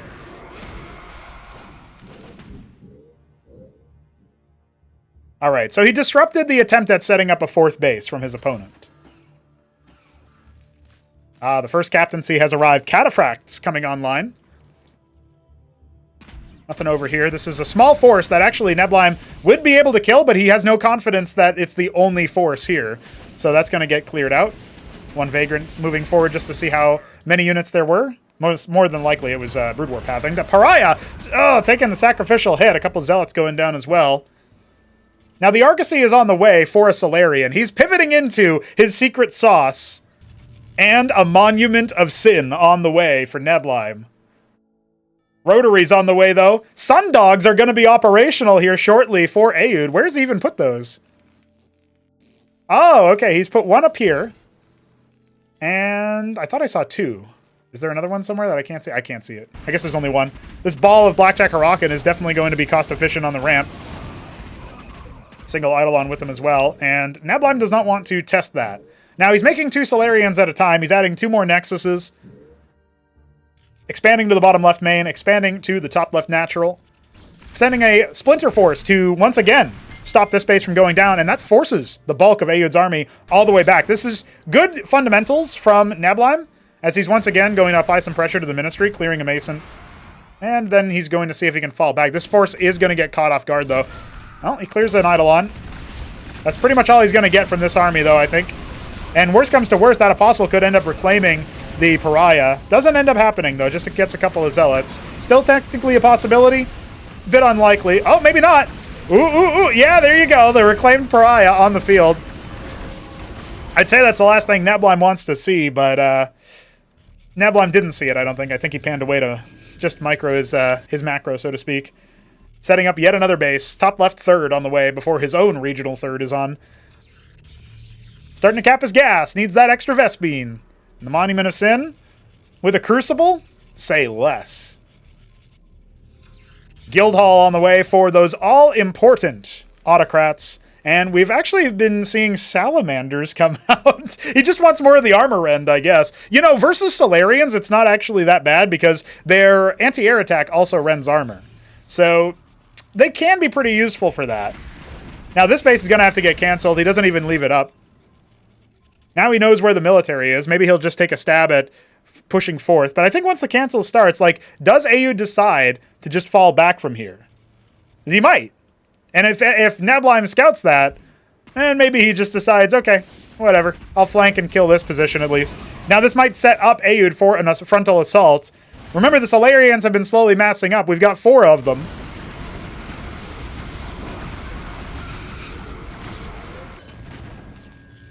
This reveals the position for Aoud in the top left. That's where a lot of Acantors are.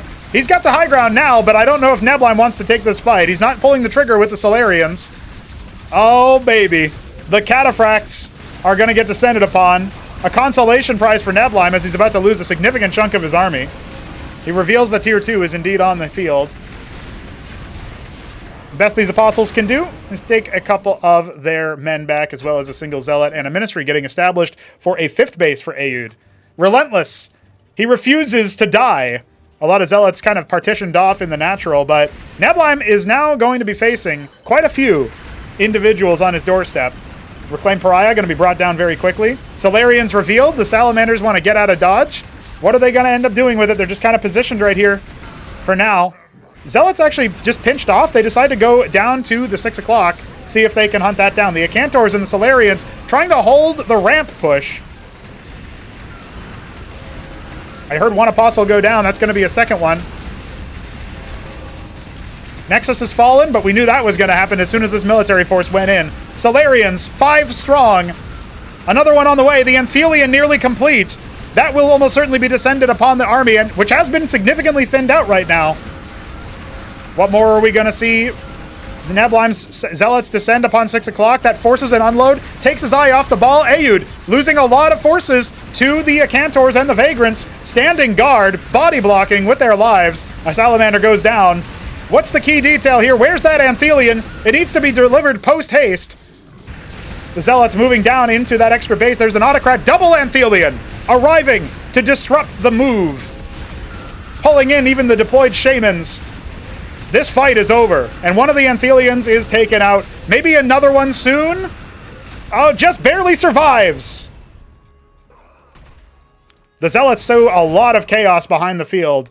Neblime will hold, reestablishing his natural, pushing out with his Solarians. Oh, it's down to the wire. Sundog's on the way, but not in any significant number. Gonna be a while before the Solarians are brought down. 6 of them, with 2 more on the way. That Ministry needs to get the hell out of Dodge, down to 3 bases, 2 of which are long depleted. Aoud is down and out of money at last. I think we can safely say, for the second time in this game, that Neblime, with a second Monument of Sin on the way, many Solarians, he's closing in on victory. A mixed army here, but mostly tier 1. Not going to be able to stand against the Solarians. He's got Goliaths, a single Sundog, but we all know the way that this score is settled. Down, but not out. Not out of contention. Couple of Reclaimers still with this army. Looks like a single Autocrat, in fact. All the way in the back line. We'll see if Neblime extends to snipe it.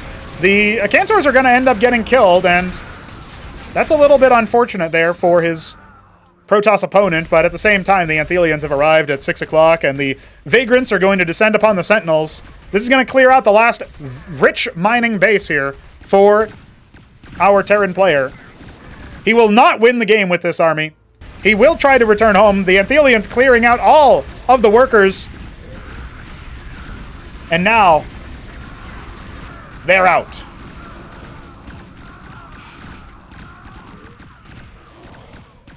Now that Sentinel's about to die as well, so that will not end up being repaired. The one Zealot could be attacking the Ministry, but yeah, with really no eco now.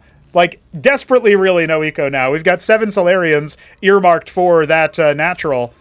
And I guess in that kind of situation, maybe you can say this military has a chance to breach the ramp, but all we need is another Cantor or 2, and that's a guarantee. And there's plenty more units over here as well. Aoud is caught between all the possibilities.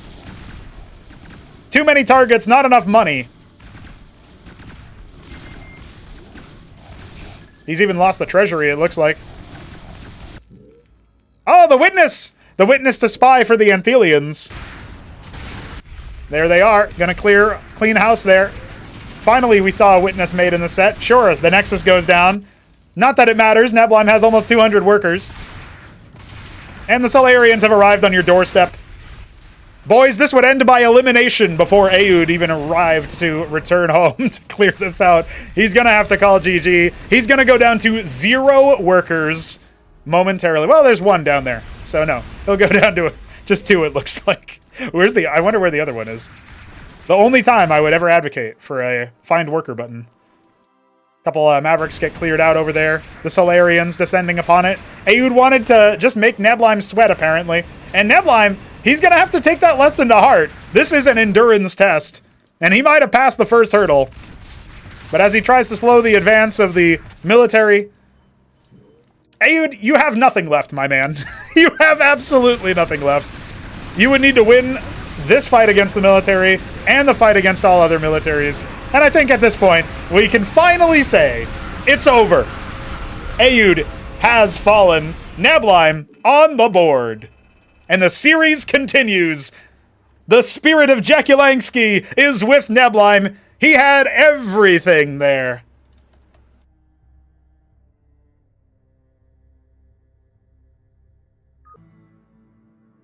Okay, boys. Game 5. That's going to be another 4-spawn map. Blackwater Bastion. What do you do after a very lengthy game like that?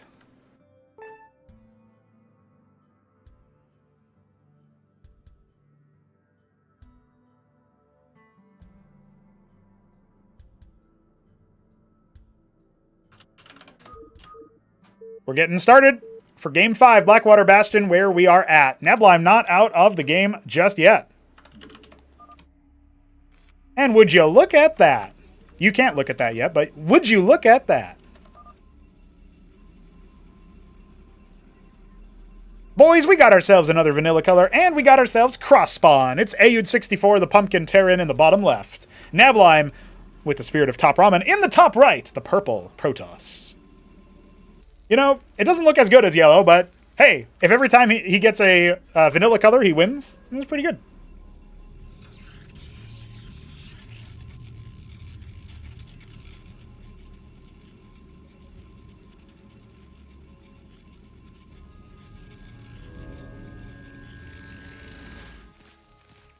Aoud not going to be going into anything cheeky after a 30-minute banger. Neblime instead, also returning back to his roots. Well, he never really left them, did he? First game, second game, third game, and fourth game, he went for a 2-gate opener. But the last 2 games, he did go for that early expand. And he should have probably been able to close Demaloon, but that last game, he had a very decisive advantage early on, and I think in large part due to the expansion. Now, Aoud did also expand faster in that fourth game, but Neblime, we'll see if it matters. We'll see if Neblime has some other ideas cooking.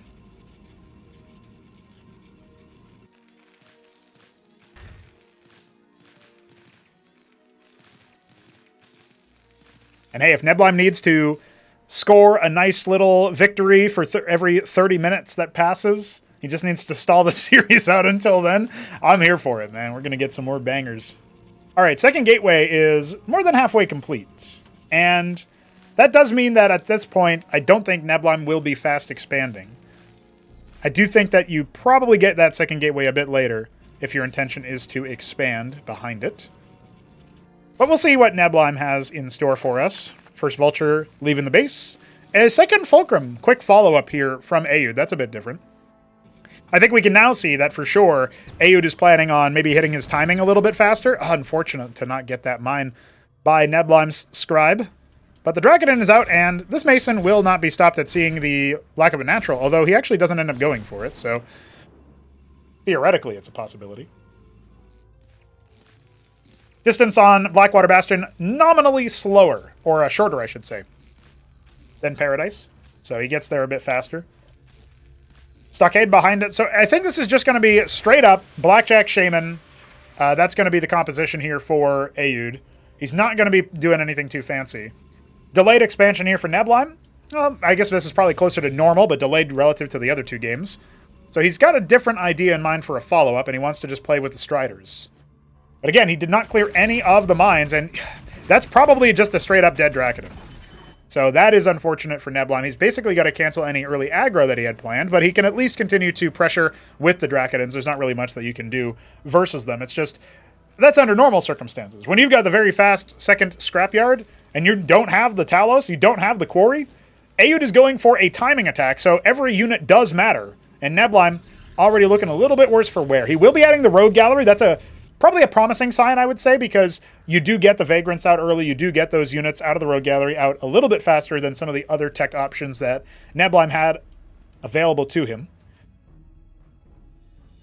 Rallying more Striders out. The Dracodon's going to continue having some value here.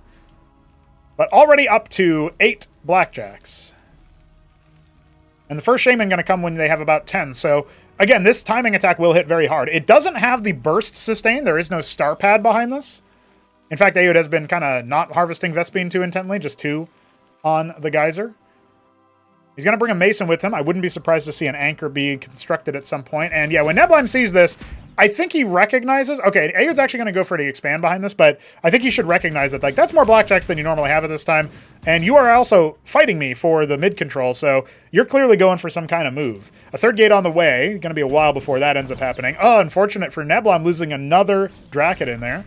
He's just trying to get a little bit of pot shots, but the Shaman will counteract that. Kind of insulates Aoud from the ramifications of Neblime's control so far, which has been very good in the early game. This one perhaps being a rare exception. Gotta watch out, there's a bit of tricky pathing there, as the units think they can path through buildings for some large forsaken reason. Well, he's gonna let them take a few more shots and then pull back. He does end up picking the Vulture. No Blackjack's dead yet. This is a very heavy attack. There's 12 of them already across the map. Couple Zealots, couple Dracodons with the sustain from the Shaman. Neblime's done an admirable job slowing this, but he hasn't whittled down the count of Blackjacks yet.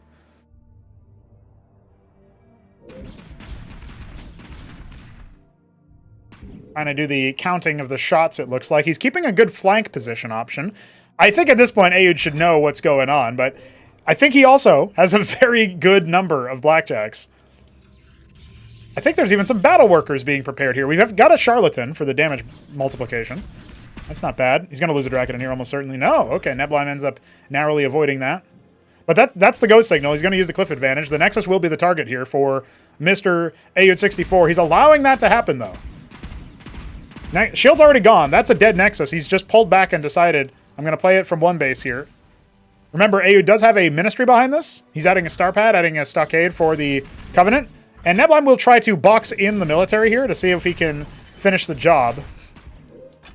Blackjack arriving from downtown kind of foils his plans a little bit. And now here come the Zealots, the Dracodons, and the Charlatans. They're not all engaging at the same time. I don't think Neblime expected Ayud to be so ballsy. Damage multiplication to eat through all of the Blackjack shots. He's going to have to pull those Charlatans back. He's going to end up losing the first one. No, he pulls it back. Remember, the DPS is starting to fall over here on the side of Ayud, but I think that might just be it, man. He fumbled with these Dracodons on the bottom. I think Ayud found the aggressive strategy. Now, he is on top of the gateways. If the next macro round of units ends up pulling the trigger, you can see the pylon will most likely be the target. There's another one there to try and deal with it, but I do think that this is, unfortunately, for Neblime, where we are going to see his run end. Unceremonious execution. Neblime defeated Ayud, the champion. And Neblime has to play Protoss for another Acropolis. Well, that's really the main focus there, dude. That is nuts.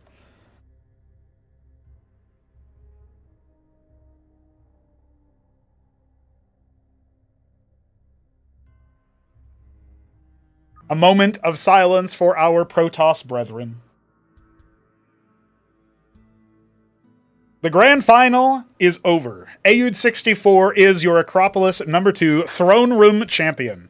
And Neblime, despite heroics on Game 4, not able to make it happen. It was close Game 3. I'll give him that with the Acantors. Looked like a very novel strategy. He adapts in real time. Goes for the very fast expansion.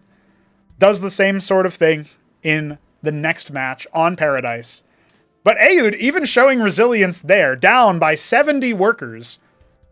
Neblime tries to go for the mass expansion strategy when his opponent just needed a little bit of time to get a very cost-efficient military force.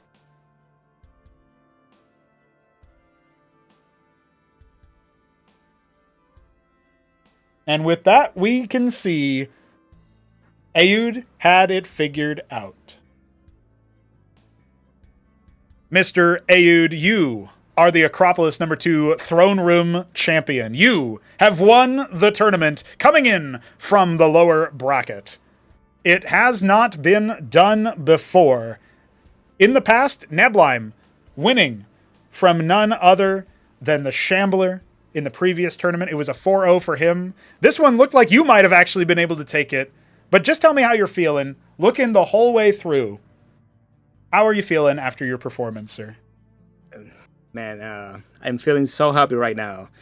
I was really nervous, you know. That's why I didn't want to do the interview at the beginning of the matches, because I just couldn't keep myself calm. I was shaking and everything because this is the grand final, and I didn't know what Neblime would have bring to the table. I just knew he had prepared something, but it's quite difficult to predict what the other opponent is gonna do. So the only thing you can really do is keep calm and rely on your own game. So that's why I wanted to keep everything to myself. I didn't want to say anything that could tell my strategies. But I'm just so happy, So I was just so happy that everything I planned come into fruition.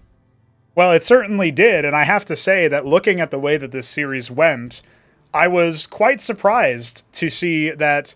Well, maybe I shouldn't have been surprised, right? But it did kind of surprise me. You basically stuck to your guns. The only big change in your build order came in that last match on Blackwater Bastion, which we'll get to. But every other time it was Fulcrum, Quarry, Vulture, straight into Blackjacks. And then, of course, what would deviate from that is whether or not you added in a second Fulcrum first, or do you get your Stockade with the Vestry? Like, there's different, I guess you could say the snowflake of the build, everything being different each time is obviously going to be down to what happens after that, but the opener was the same.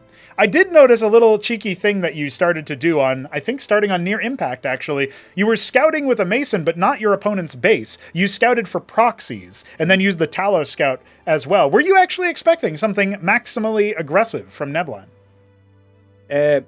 Not really, but since the first games went so well for me, I just thought that Neblime could, break. Maybe his nerves will betray him and try some kind of cheese, some kind of aggressive early build, because, I felt pretty comfortable on those first games. Maybe I thought that Neblime, maybe he had also some rush strategies and some cheese builds. I was trying to scout for those, in the spots that most likely will something be built. But looks like Neblime kept his cool. He is talking to his own style, to his own games. So, nevertheless, scouting, those spots just gave me the confidence that I could play a game into the mid game and my own macro game. So I was pretty comfortable with the way the games went. Tell me about your fears about Neblime when it comes to specifically what the Protoss can do, because you told me yesterday you were confident in the matchup. It turns out that confidence was not misplaced, but you also said just now that you were a bit worried that maybe he would have some strategies. In that vein, did you foresee through shadowboxing or practice ways that the Protoss could destabilize you? What was the weakness of your build, of your approach, if you had to give one? I think before my matches with Hit 'em Up, I'm not really sure now. Maybe it was after those matches. I got to play with Shopkeeper Dog a lot of games, and I was playing Protoss, and I was just trying to figure out what kind of composition was the most effective against my own strategies. I know Shopkeeper Dog. He doesn't play quite like me because he likes to mix some phalanx into the build and the composition of the army, and he does some things different. But nevertheless, I just wanted to see with my own eyes and my own ability what could Protoss do. I mean, I think we played like 10 games and I lost just one. Me playing as Protoss, but I was so prepared.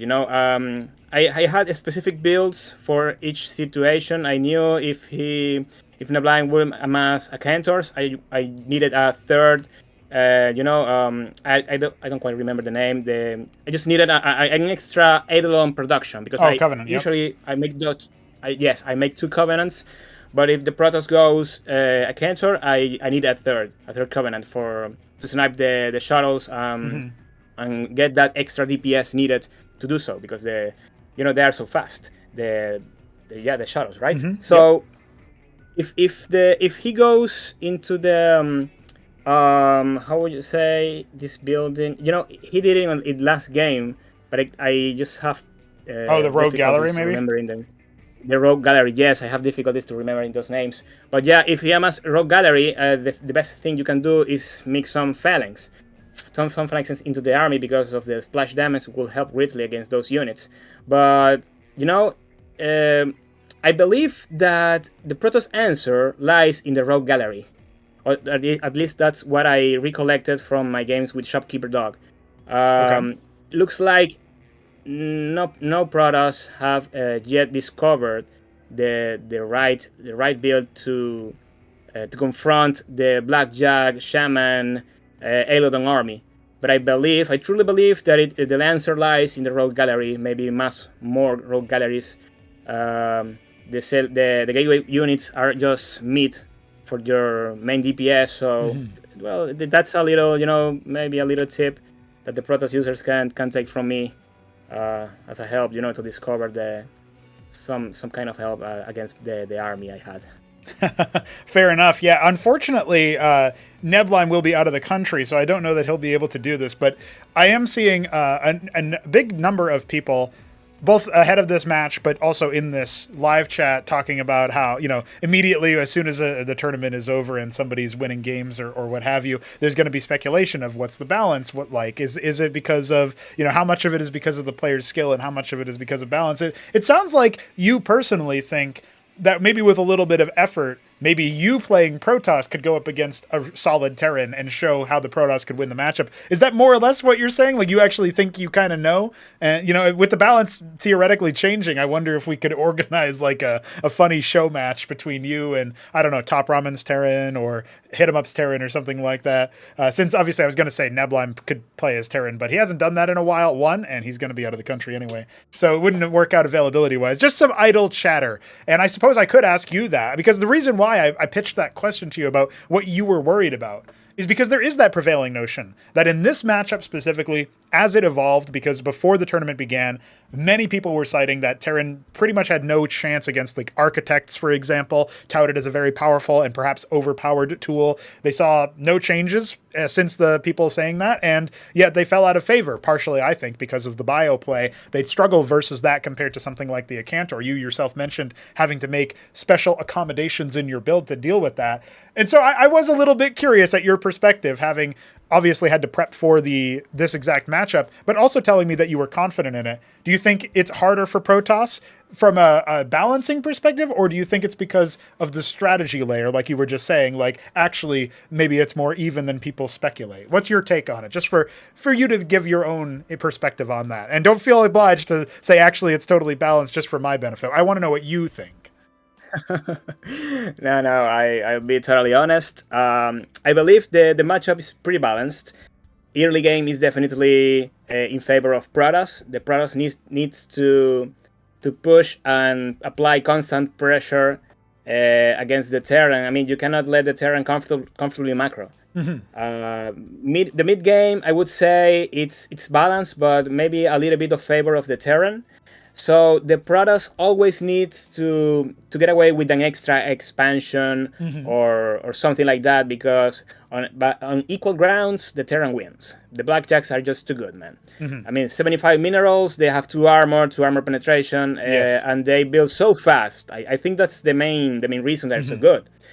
If it weren't for the Blackjacks, the Terran don't have any chance. But I believe that the Protoss needs to take this particular matchup with a different perspective. I don't think 2-base Protoss can beat 2-base Terran. I think Protoss always it's gonna be needing an extra expansion, or at least 3 bases for that extra gas much needed for the really important units that will make the difference when it comes to the battles. Mm-hmm. I would have to test some more builds, maybe against Ramen, me playing as Protoss, mm-hmm. to define some things, but I believe that on equal grounds and similar skill levels, the matchup is pretty much, at least for the early and the middle game, it's pretty balanced. I don't know about the I'm sorry, the last stage of the game, because sure. I always had trouble fighting carriers. Yes. I don't know if that's the name in the I mean, because it's so difficult for the AI. I think they will keep targeting the interceptors. You know, well, I guess it has always been like that, but they have so much armor, man. It's really hard to take them down, especially with Eidolons. They don't have any armor penetration, so you need those tier 2 units, and in a good number maybe, because it's really difficult to deal with the units. But I don't know, man. I guess we just need more games to test everything out. Well, with that being said, one of the things that I was kind of chuckling in, silently with, was when you said that, against 2-base, Protoss needs an extra base. That game on Paradise, you were down by 70 workers and you almost brought it back. Now, from my perspective, I had the benefit of seeing the whole map, seeing what decisions were made. I think maybe Neblime expected the GG. and maybe took his foot off the gas, like, spent his money down when it came to the units, but didn't have nearly as many production structures as you did, or as much as you would think with all of the macro that he had, all the eco that he had. He instead invested that into more bases and static defense structures. So that ended up letting you back into the game. We'll talk about the other maps, but I want to nail down, as far as it's related to this discussion point, about that game on Paradise, where there was a period of time where I thought you had completed the unthinkable and were about to finish the series 4-0. At what point did you feel like maybe you still had a chance? Did you actually think you were still in the game after dropping down to 30 workers and getting raided by all the pariahs after that giga surround outside your natural? I'll be honest, I thought I was done for. This is a final matchup, a final game or a game of the grand final, I must say. So I didn't want to let anything to chance. I was gonna give my everything, my all, my best. And I still had, I think I still had some units that I could defend. So I noticed that maybe if I had a defensive posture, and Neblime would keep just sending units, the crazy way, because maybe he would think that he had the game already, because he had done so much damage to me. But I just wanted to play defensive, trying to take the game back. I didn't think I could, that I could bring it up, because I just knew I was so behind. But somehow when I got the tier 2 units, and I was slowly pushing to his base, and winning every skirmish, maybe I had, I thought to myself that maybe I had a little chance. So, I kept trying. I was maybe, my mind, I was a little bit tired because I couldn't keep up with the macro. I think at one point I stopped making mens and everything, because maybe I just, I don't know, I just thought that I couldn't take too many expansions, because I needed to end the game quick, or at least taking that momentum, that I had this army. It was a good composition. I was beating everything, but then when it came to his main base, he has that defensive posture with the Acanters and everything. I was a little bit desperate, to be honest. I wanted to end I wanted to end the game right there, but I was seeing that all my army was being wiped out. And I didn't know what to expect after that. Then I saw he had another base on the top left corner of the map, and I thought, oh, it's over. He had so much going on. It's just a matter of time for his macro to kick in. When I saw the amount of carriers, I knew it was gonna be so hard for me. Nevertheless, I tried. I did my best. For a moment, I thought I had it, but then that hope disappeared so fast. As soon as the several Anthelians start dropping on top of your army, forcing the GG out. Oh man, I will say that I can see the perspective of people saying, oh, the Terran was at 30 workers and the Protoss was at 100. But I think, as you've just laid out, like there are a lot of details that change the calculus there. Like, he had no army, but you had an army. And suddenly that just changed everything, because you spent down the bank you had, and your investment was in the military. That stalls the game out versus someone who is spending all of their money on infrastructure, on static defense, and then that allows you to maybe get on the map, try to claw things back and make it more serviceable. But Neblime with the counter pushes, with the counter attacks, and eventually augmenting his strategy. I think one of the key details of that game, one of the things that allowed you to stay alive for as long as you did, is that you switched into very heavy amount of bioproduction. Versus what he had with the pariahs. Huracan's really important versus that unit, because otherwise they'll get on top of the Eidolons and clear them out, right? So what was your thought process behind overall the adaptations here? Because game one, we did see some pariahs. We also saw the Cantava start. That might have been an interesting thing you might not have played against too often. But in that kind of situation, we're talking decapitation here. You had the horizontal spawns, top left, bottom left. You end up just pushing across, and it kind of looks a little bit too easy almost. Like you're just, okay, you've got all of these units, but you don't have the chaff necessary to break me. And it kind of extends over into the second game, where again, he ends up going for this. In this case, that was the Stargate fueled game, but you end up pivoting into the right units to sort of parry that. I'm noticing that in all of these games, and it's even true in Demaloon, where you, like you said, you add that extra covenant for the Eidolons, you add more stockades for the Hurricanes. You're basically like denying him the ability to just make the one unit that he might need from the Ardent or the Rogue Gallery or whatever it may be to deal with your composition. He's got to start mixing and matching his army too. So what were your takes on the way that Neblime adapted? Because I think that's an interesting thing here, is that he did actually change his game plan up, even though the build openers might have stayed the same at the 2-gate start. Yeah, I mean, I'm gonna go with the first questions, in that game on Paradise and how I adapted, because I noticed when he surrounded me and he had the pariah, those guys are really beefy, they have high armor, and I had a lot of Mavericks and everything, but they weren't doing so much DPS to those, resulting in my army being wiped down. So what I did afterwards was building a lot of Hurricanes. I knew that would help me against that composition, and it certainly did. I mean, I think that was the only reason I could, trying to come back again in the game, because that armor penetration, that rendering the armor, it's just so good, and it combos really well with the Mavericks, especially if you can time the steam pack. Just in time, When it came to decapitation, I was expecting his that kind of play, because I remember when we played in the eliminations, battlements, yes, in the battlements. He beat me on that map with the same strategy that he was trying to apply. So when he chose that map, like his first pick, I just thought that he would try something similar, So I was prepared for it. I was, everything I did it preemptively. So it was like almost automatic. I think that's why it looked so easy, because like it was trying to do the same with the same strategy as before. So I was ready for it. The games after that, he tried to to mix a little bit.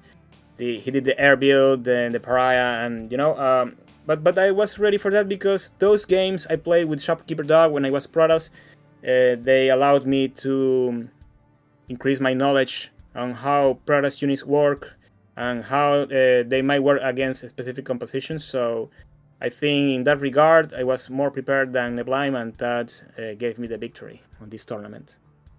Could very well be the case. I mean, it's interesting that you end up feeling more prepared, since he was the only Protoss from the Battlement stage on, the top 12 players in the community pooling together and qualifying in. So pretty interesting stuff. You still managed to get enough practice ahead of time and make things happen. That being said, you are also, I will point out, I mean, Neblime talked about this. I know that you're still, at least nominally, a part of the Oops clan that Hit 'em Up started. Then he leaves it to go join the Clan Ass, right? Anti-Shambler Society. You've eliminated all of the members, like every single one of them. You got through Top Ramen, eliminated him. You eliminated Hit 'em Up. You eliminated Hamster, and now eliminating Neblime to get the tournament win. You defeated 4 members of Clan Ass, and you're the only one not in that clan to even have a shot at winning the trophy, and here you are with it. So I don't know if that really changes anything for you. It might just end up being trivia at the end of the day, but I mean, it's like you're kind of like that final boss in the movie or whatever, where the mafia are sending all of the thugs at you, and you're just like taking them down one by one, like John Wick style. Is that what's going on here? Like, just any thoughts about that, or is that just like, oh, I guess that's cool? No, man. I mean, it's like you said. This is, I had some friends, and they knew about the tournament. Even my family, maybe my parents and my brother, they must be watching everything. There were a few people saying, "Yeah, I never doubted Ayud. He's got it." And I was like, I don't recognize that username in the chat. Who's that? So. Yeah, I mean, they wanted to see, and yes, I invited them.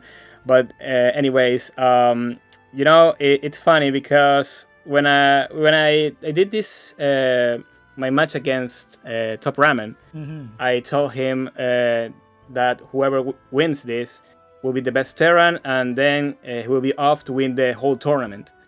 So now they call me Eud the Farseer because Ah. I preemptively like predicted everything because I beat Ramen and then went off to win the whole thing. It was like the movies, because I got beat down by Hamster to the lower brackets and then I have to build my way up, from the beginning because I had to face Ramen, which is really good Terran player. Then I have to reface, hit him up, which is still, I believe, the final boss. Yep. And then the hamster again, like for redemption, and of course Neblime, who he was already a champion, champion quality player.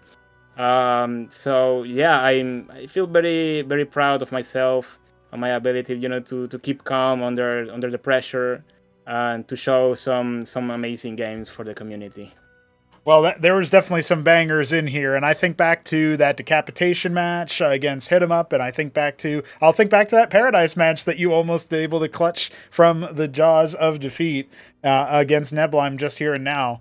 And of course, I think that some of the matches, like on Demoloon, I think that was a pretty good one too. You see the back and forth with the Envoy and a Cantor, and how you've already preempted that after seeing him dismantle Top Ramen with it, and also a very hotly contested game on the same map, funnily enough. So it might lend itself to that one. But with that said, that kind of brings us to a bit of a closing point for the tournament for the year of Cosmonarchy competition. You found us in the middle of the year. You found us a little bit further back, right? And you were actually sort of at the tail end of Acropolis '1. Neblime even shouted you out back then, saying like, dude, this guy's really good. It's a good thing you joined before, after the cutoff point where you couldn't sign up for the tournament anymore, because otherwise I might be in trouble.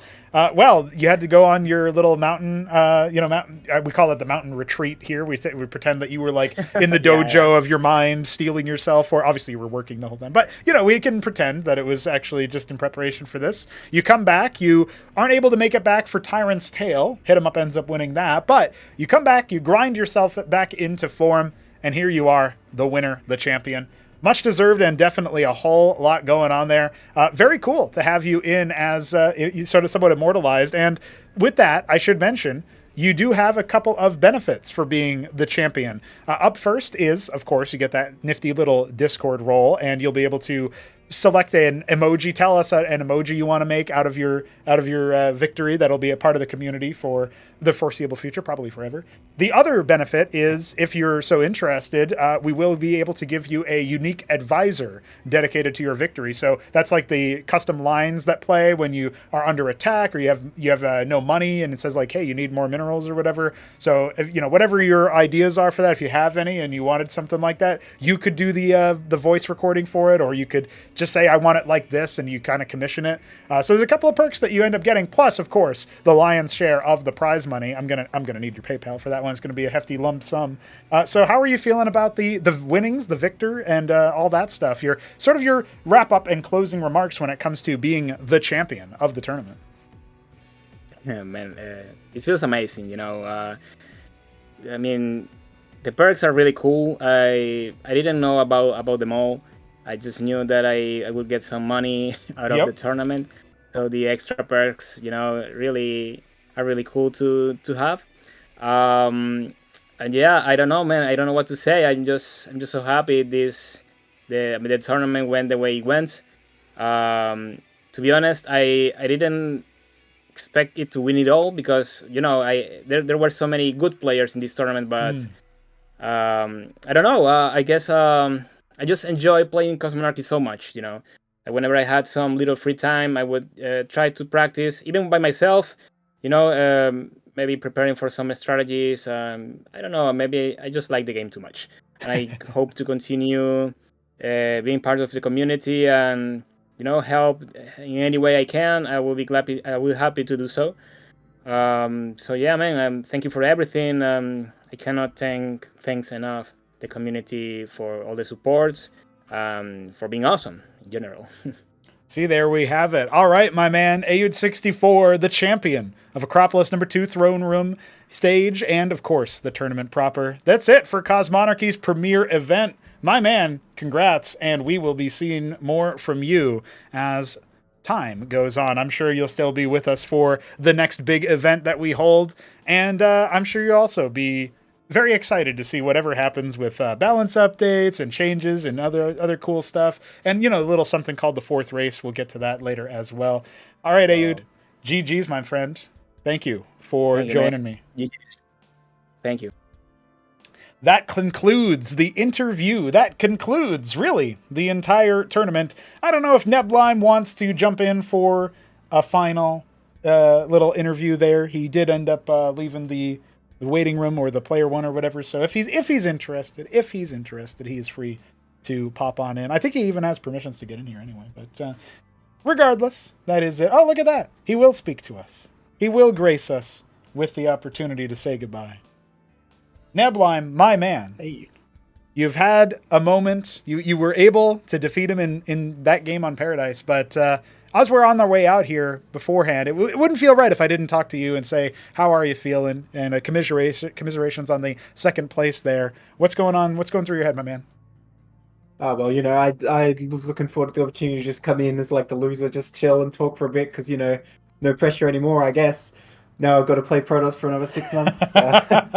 That's what I'm mainly thinking. Because look, man, I don't really like Protoss. Never mind, we're not talking about balance here, just to be clear. Sure. I just don't like Protoss much. But I've got to chase that win of each race. I got to do it. You do? You're committed to it? Because I wasn't sure. I was like, maybe the condition could change that if you lose, you have to play as random, which would be potentially even worse. No. The rule is if I don't make it into Throneroom, then I'm just free to do whatever I want to. I see. So if you end up getting eliminated before then. Got it. Well, I feel like, I didn't predict anything that happened in this tournament correctly besides like maybe some of the initial quarterfinals. But even then I said, yeah, Top Ramen probably wins that like 3-1 over Neblime, and then you 3-0'd him. So my predictions were bunk this time around. I was a man of little faith, and you changed that. And then I said, yeah, Neblime's going to win this tournament and so he can be a Scozy. Why'd you curse and then you changed me? I can't believe it.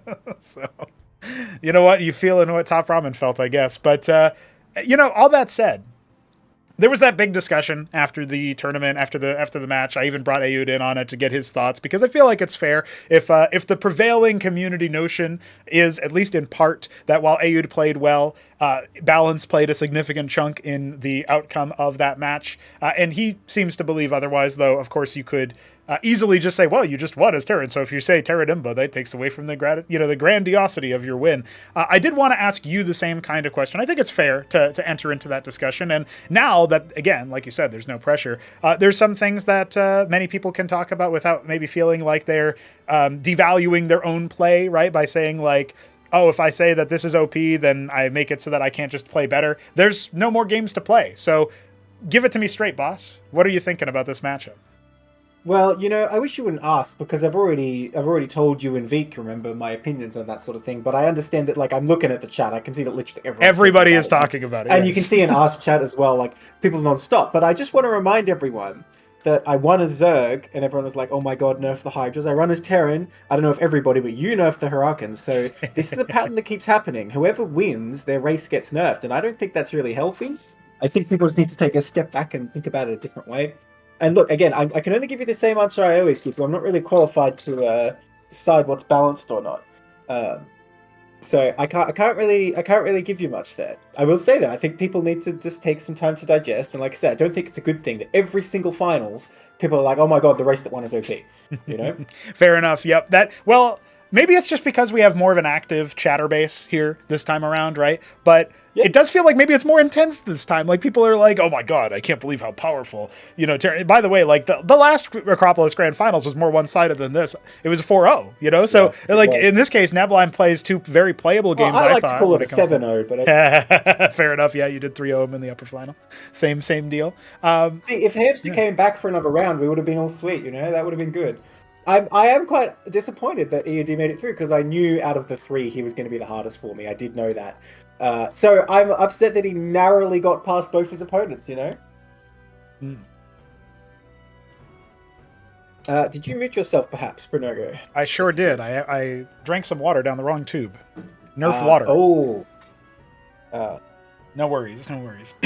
Sometimes you get those kind of magic times. I thought you were just going to keep talking, and I was going to mute everything and be all clear, but then you're like, I'll stop here. Anyway. I'm not here as a co-caster, I'm here as a player. So that's right. It's all good. I will say, though, yeah, you're right. I mean, I think the rematch versus you versus Hamster would have been hype. The rematch versus you versus Hit 'em Up would have been hype, but this one was also a rematch. I did point that out in the opening. Like, yeah. you know, the rematch of the one I lost.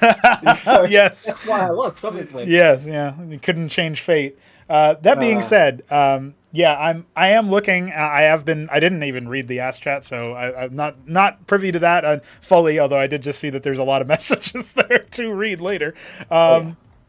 But look, yeah, I tell you, most of it's just like, Hit 'em Up being, is it OP though? Me being like, no, and he's like, is it though? That's pretty much the chat. Yeah, I don't know. I look at it and I can see why people would reach a conclusion like that. I want to get your take specifically on Paradise then. Let's forget about the grand scale across the whole matchup and the whole game. I'm very happy to talk about map balance, don't worry. Map balance I'll talk about all day. Well, I'm just talking about that match on Paradise, to be specific. I'm curious if you actually think that the map played a significant part in the comeback. But you get up to this crazy Gigas around. I don't know, you had no real way of intuiting this, but he was down 30 workers to your about 100 at the end of that battle. But you traded your whole army, and then you made the decision to go for a mass expand strat, which I thought was a bit risky, considering he still has an army that he was able to remax on, or remake, I should say. What was your thought process behind that? And did you at one point feel a little bit scared that maybe you were about to lose that game too? Yeah, well, this is something that comes up a lot when you're talking about me and other people are casting me and talking about me.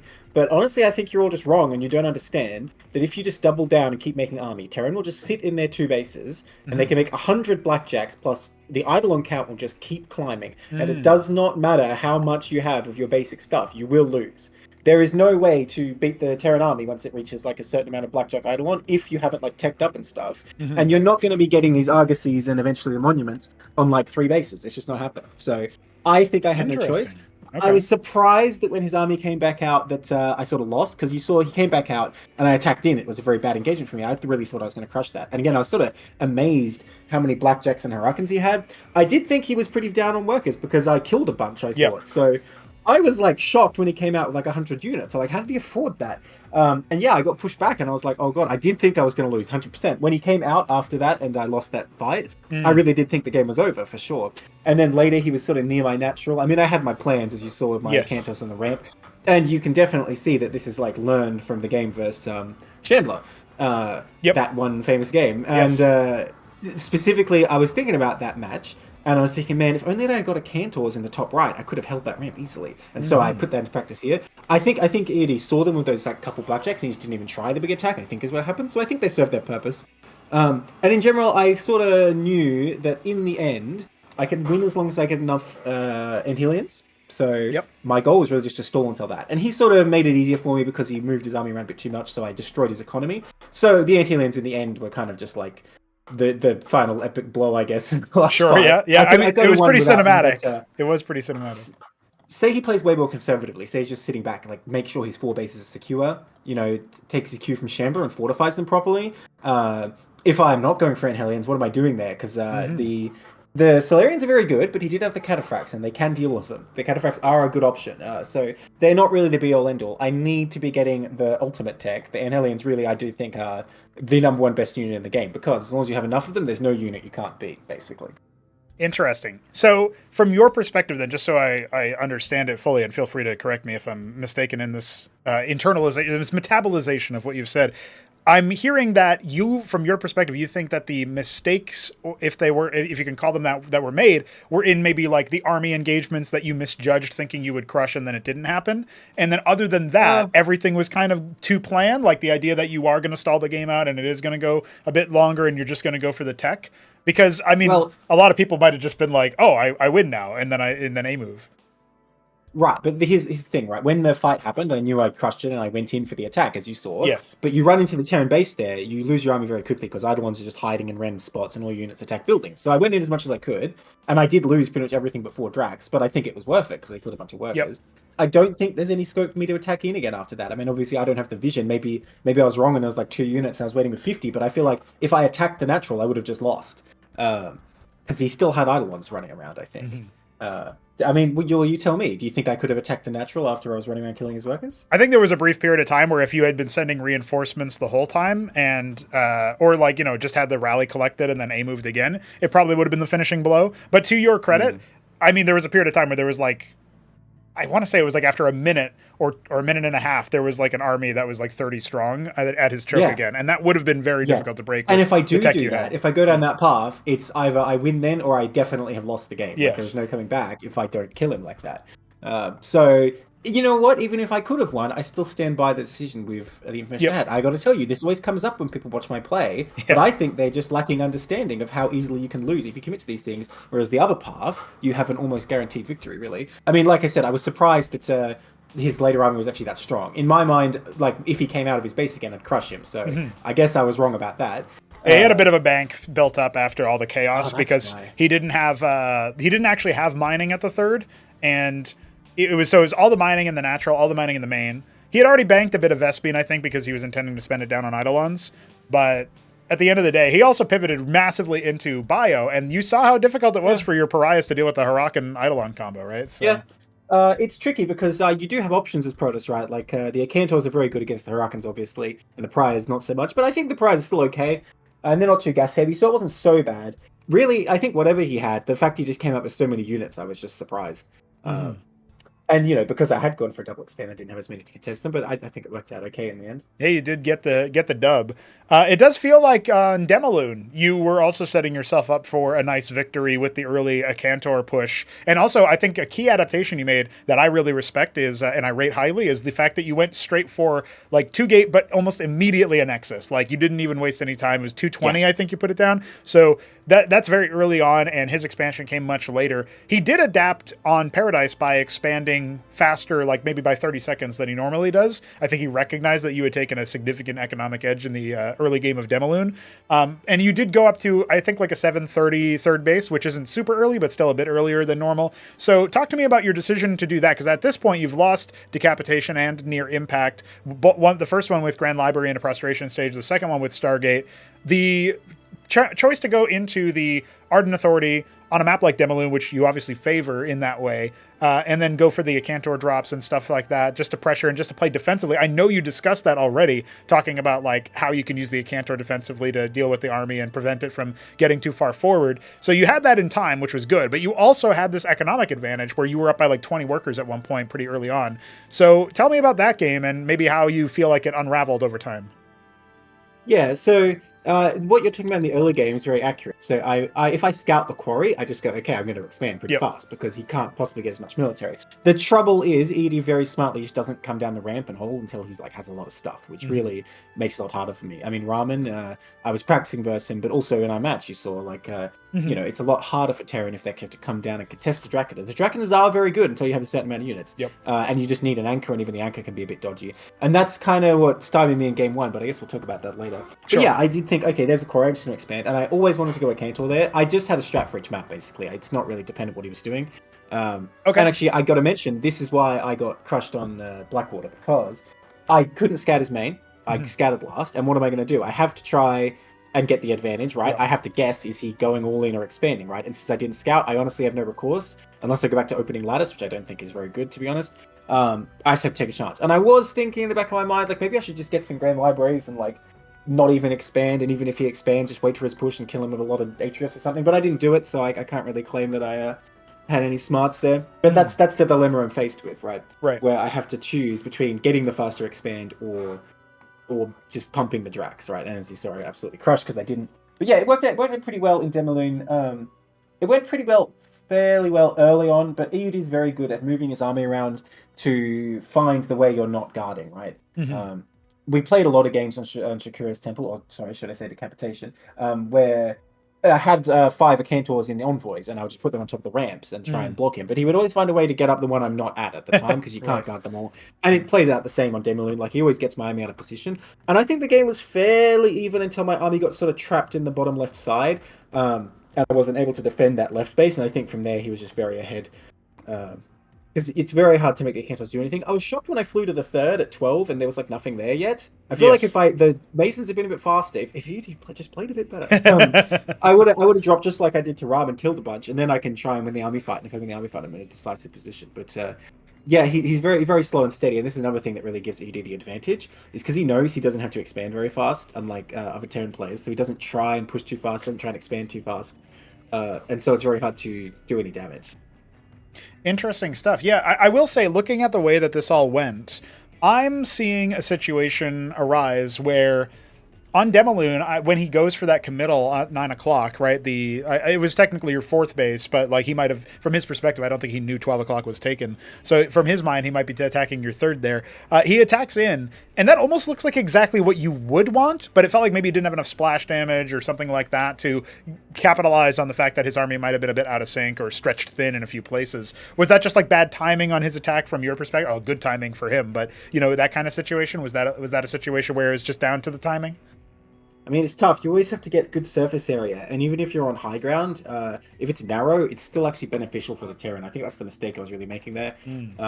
But what am I going to do? Do I fall back and let him come down, like, so he's on high ground? I think the best thing to do is put the Acantals on the high ground, and then, like, the main army to the left, because there's no way he's getting up the ramp with, like, 3 Acantals up there. It's just not happening. So, right. That probably would be in the play. I think in general he just always had better engagements than me, and I think he's very good at that. I guess the exception being near impact, but it didn't really make a difference there. So I don't know. It is very hard to get an engagement because, as we've discussed before, you can't use witnesses; they just die instantly, so you're just wasting gas. So keeping track of the Protoss army's movement is not easy at all. Fair enough. Yeah, that's a few things that. Did I say Protoss army? I meant Terran army. I know what you meant. Yeah, there are a few things about the matchup that I think, if changed, regardless of the balance perspective, would just make the game maybe a bit more engaging or interactive in a few angles. And I think that will be probably a major focus for me personally. Oh, yeah, well, I'm happy to talk about that as well. Yeah. Make golems great again, because they're freaking hilarious. I don't care if it's balanced or imbalanced. That's for other people to decide. You may appreciate when you have like 10 golems and no one can damage them. You may appreciate that on pre-release, the only change to the golem was setting its shields from 60 to 120. I do like that. That is pretty great. I'm definitely going to be using them. I guess this is the upside of still playing Protoss. I can fuck around with them a lot. That's right. And the idols, of course. So ladder's looking pretty spicy. I mean, I'm liking the idols versus Zerg anyway. So I'm definitely remaking those. Fair enough. Yeah, I prepared quite a bit for PvZ as well, because I thought Hamster had a pretty good shot, and like I keep saying, I wasn't wrong. He almost did it. And idols are definitely a big part of the plans. I want people to go back and watch Hamster play game 1 against Aoud if they didn't see it. It was over in a flash. It was Muspelheim. I think it was over in sub 10 minutes. He goes for a Hydrith into an Ovaleth into a Kagrant, and he goes for a Kagrant drop with Hydras and a Droleth pulled as well.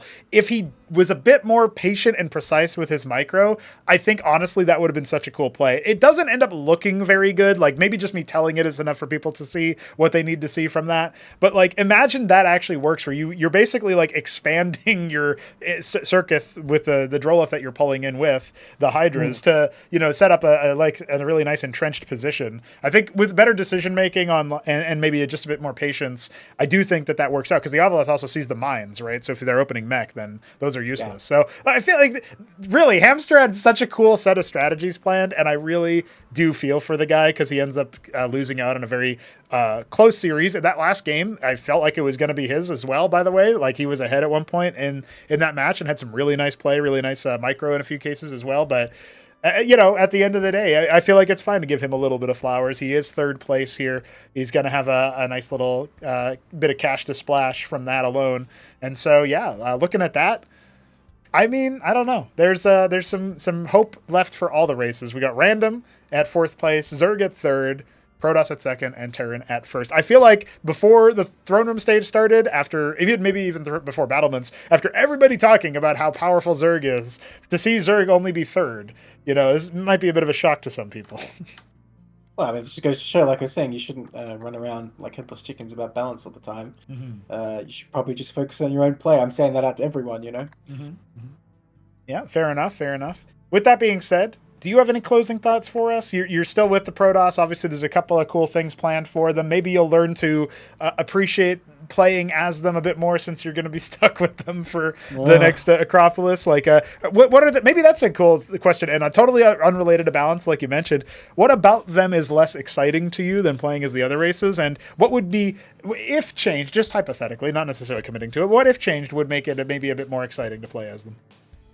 Well, it's because as they have this identity as like the expensive race, so all your buildings and units cost a little more. So you just get them slower and you get less of them and you just feel poorer. So always in the opening, you're like, oh, I have to save up 250 minerals for this Grand Library or whatever, and it's just like you're waiting to save and like trying to manage your economy so precisely. Zerg, it's like, oh, I'm spamming units, quick, hit the buttons. Oh my god, we've got 3 lava? That's way too many. Hit the buttons now. And just making stuff constantly. And I feel like Zerg, you don't really make individual units. You just like are switching gears, like, all right, we're spending gas, we're making Hydras and Zephs. Okay, then you switch gears, like, okay, we're making just Zoryus right now to save gas. Yeah. And then you switch the gears again, like, all right, we're making a mix of this, and this. And you're always just like trying to make a certain proportion of units. You're never making an individual unit past the opening. And that's a lot of fun. And also just like running around with these like swarming little guys and trying to get this around, trying to sneak in. Because I think Zerg, both in Brood War and in Cosmonarchy, is very sneaky race. It always relies on sort of tricking your opponent or surprising them because you always want to get this around or like sneak in some harassing units. Like think about Zephs, right? They're so squishy. They are the squishiest unit, especially in Cosmonarchy, right? But their DPS is so high, so they're always relying on like having some kind of unfair engagement, as well as like Mutalisks, for example. And really, all the Zerg units have this element to them for the most part. So that's very fun because you're always just trying to run around and do something. Terran, on the other hand, you have this army you're usually trying to build up and like maintain. But I also think you benefit a lot from positional play compared to the other 2 races, and I find that quite fun because you're always trying to just like outwit your opponent, I guess, and set up this really strong defensive position. It's fun to like put your shamans down and like position your units and be like, all right, can we hold, men? The Zerg are coming, Yeah. And I feel like when 100 Zerg units come in, there's just blood everywhere, and you don't know if you're winning or losing, like everything's exploding, Compare these to the Protoss experience, right? It's like, okay, I'm making my units from my gateways. Okay, I'm making some units, not very many. Maybe I pay for an architect, and then like 30 seconds later, I have money for something else. Yeah. And then the fight, I'm always just kind of like kiting back and being like, oh, I can't engage. Oh, no, I got to be careful.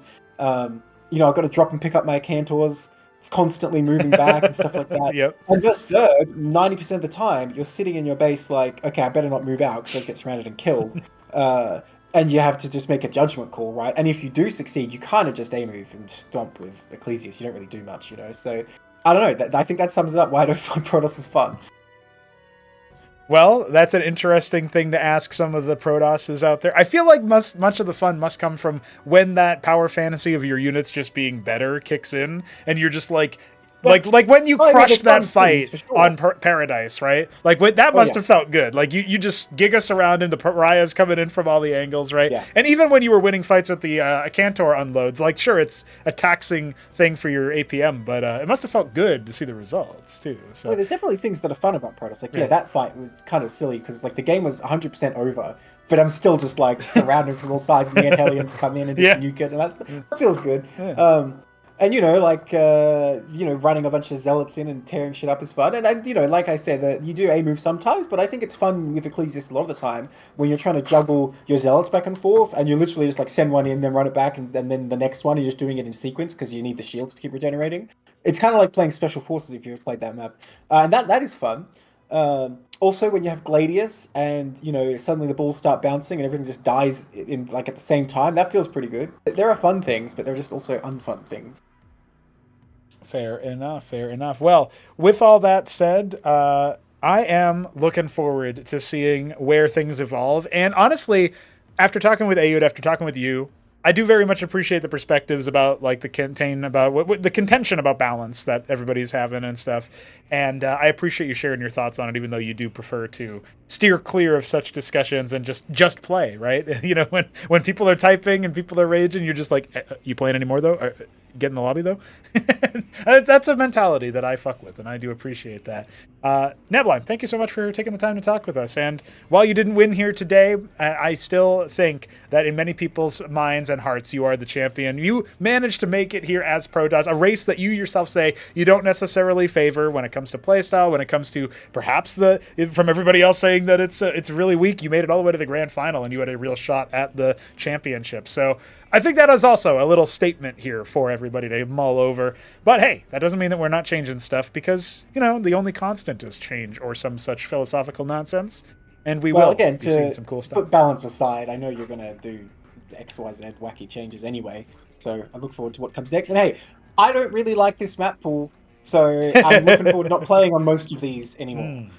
Well, if you decide to join us from wherever place you'll be with whatever laptop you'll be stringing together over there for Winter War, I'm sure you will find a new appreciation for the map pool because you'll be playing so many silly maps. It'll be. Oh no, is Mame Street going to be in there? Yeah, I'm sure. Many others. I have enough columns to block all those entrances to my goddamn base. It'll be great. I can't wait. Neblime, thank you very much, and until next time, good luck on whatever future games you play, and I'm sure we'll be seeing you here we gotta get back into daily casts now that the tournament season is over. So I hope people will still be playing because I don't care if it's always Neblime versus the Shambler for the next foreseeable future. As long as the games keep coming in and they're good, I'll cast them. So there you go. GG. Awesome. Well, thanks so much for running the whole thing and all the passion you put into Cosmonarchy. It's been great fun. Hell yeah. Tournament's always a great motivator to play. That's right. And hey, it's been good to sort of I guess force myself to grind so many games. It feels good, I appreciate that. I'm glad that you love it so much, and I really do appreciate your sponsorship of the event.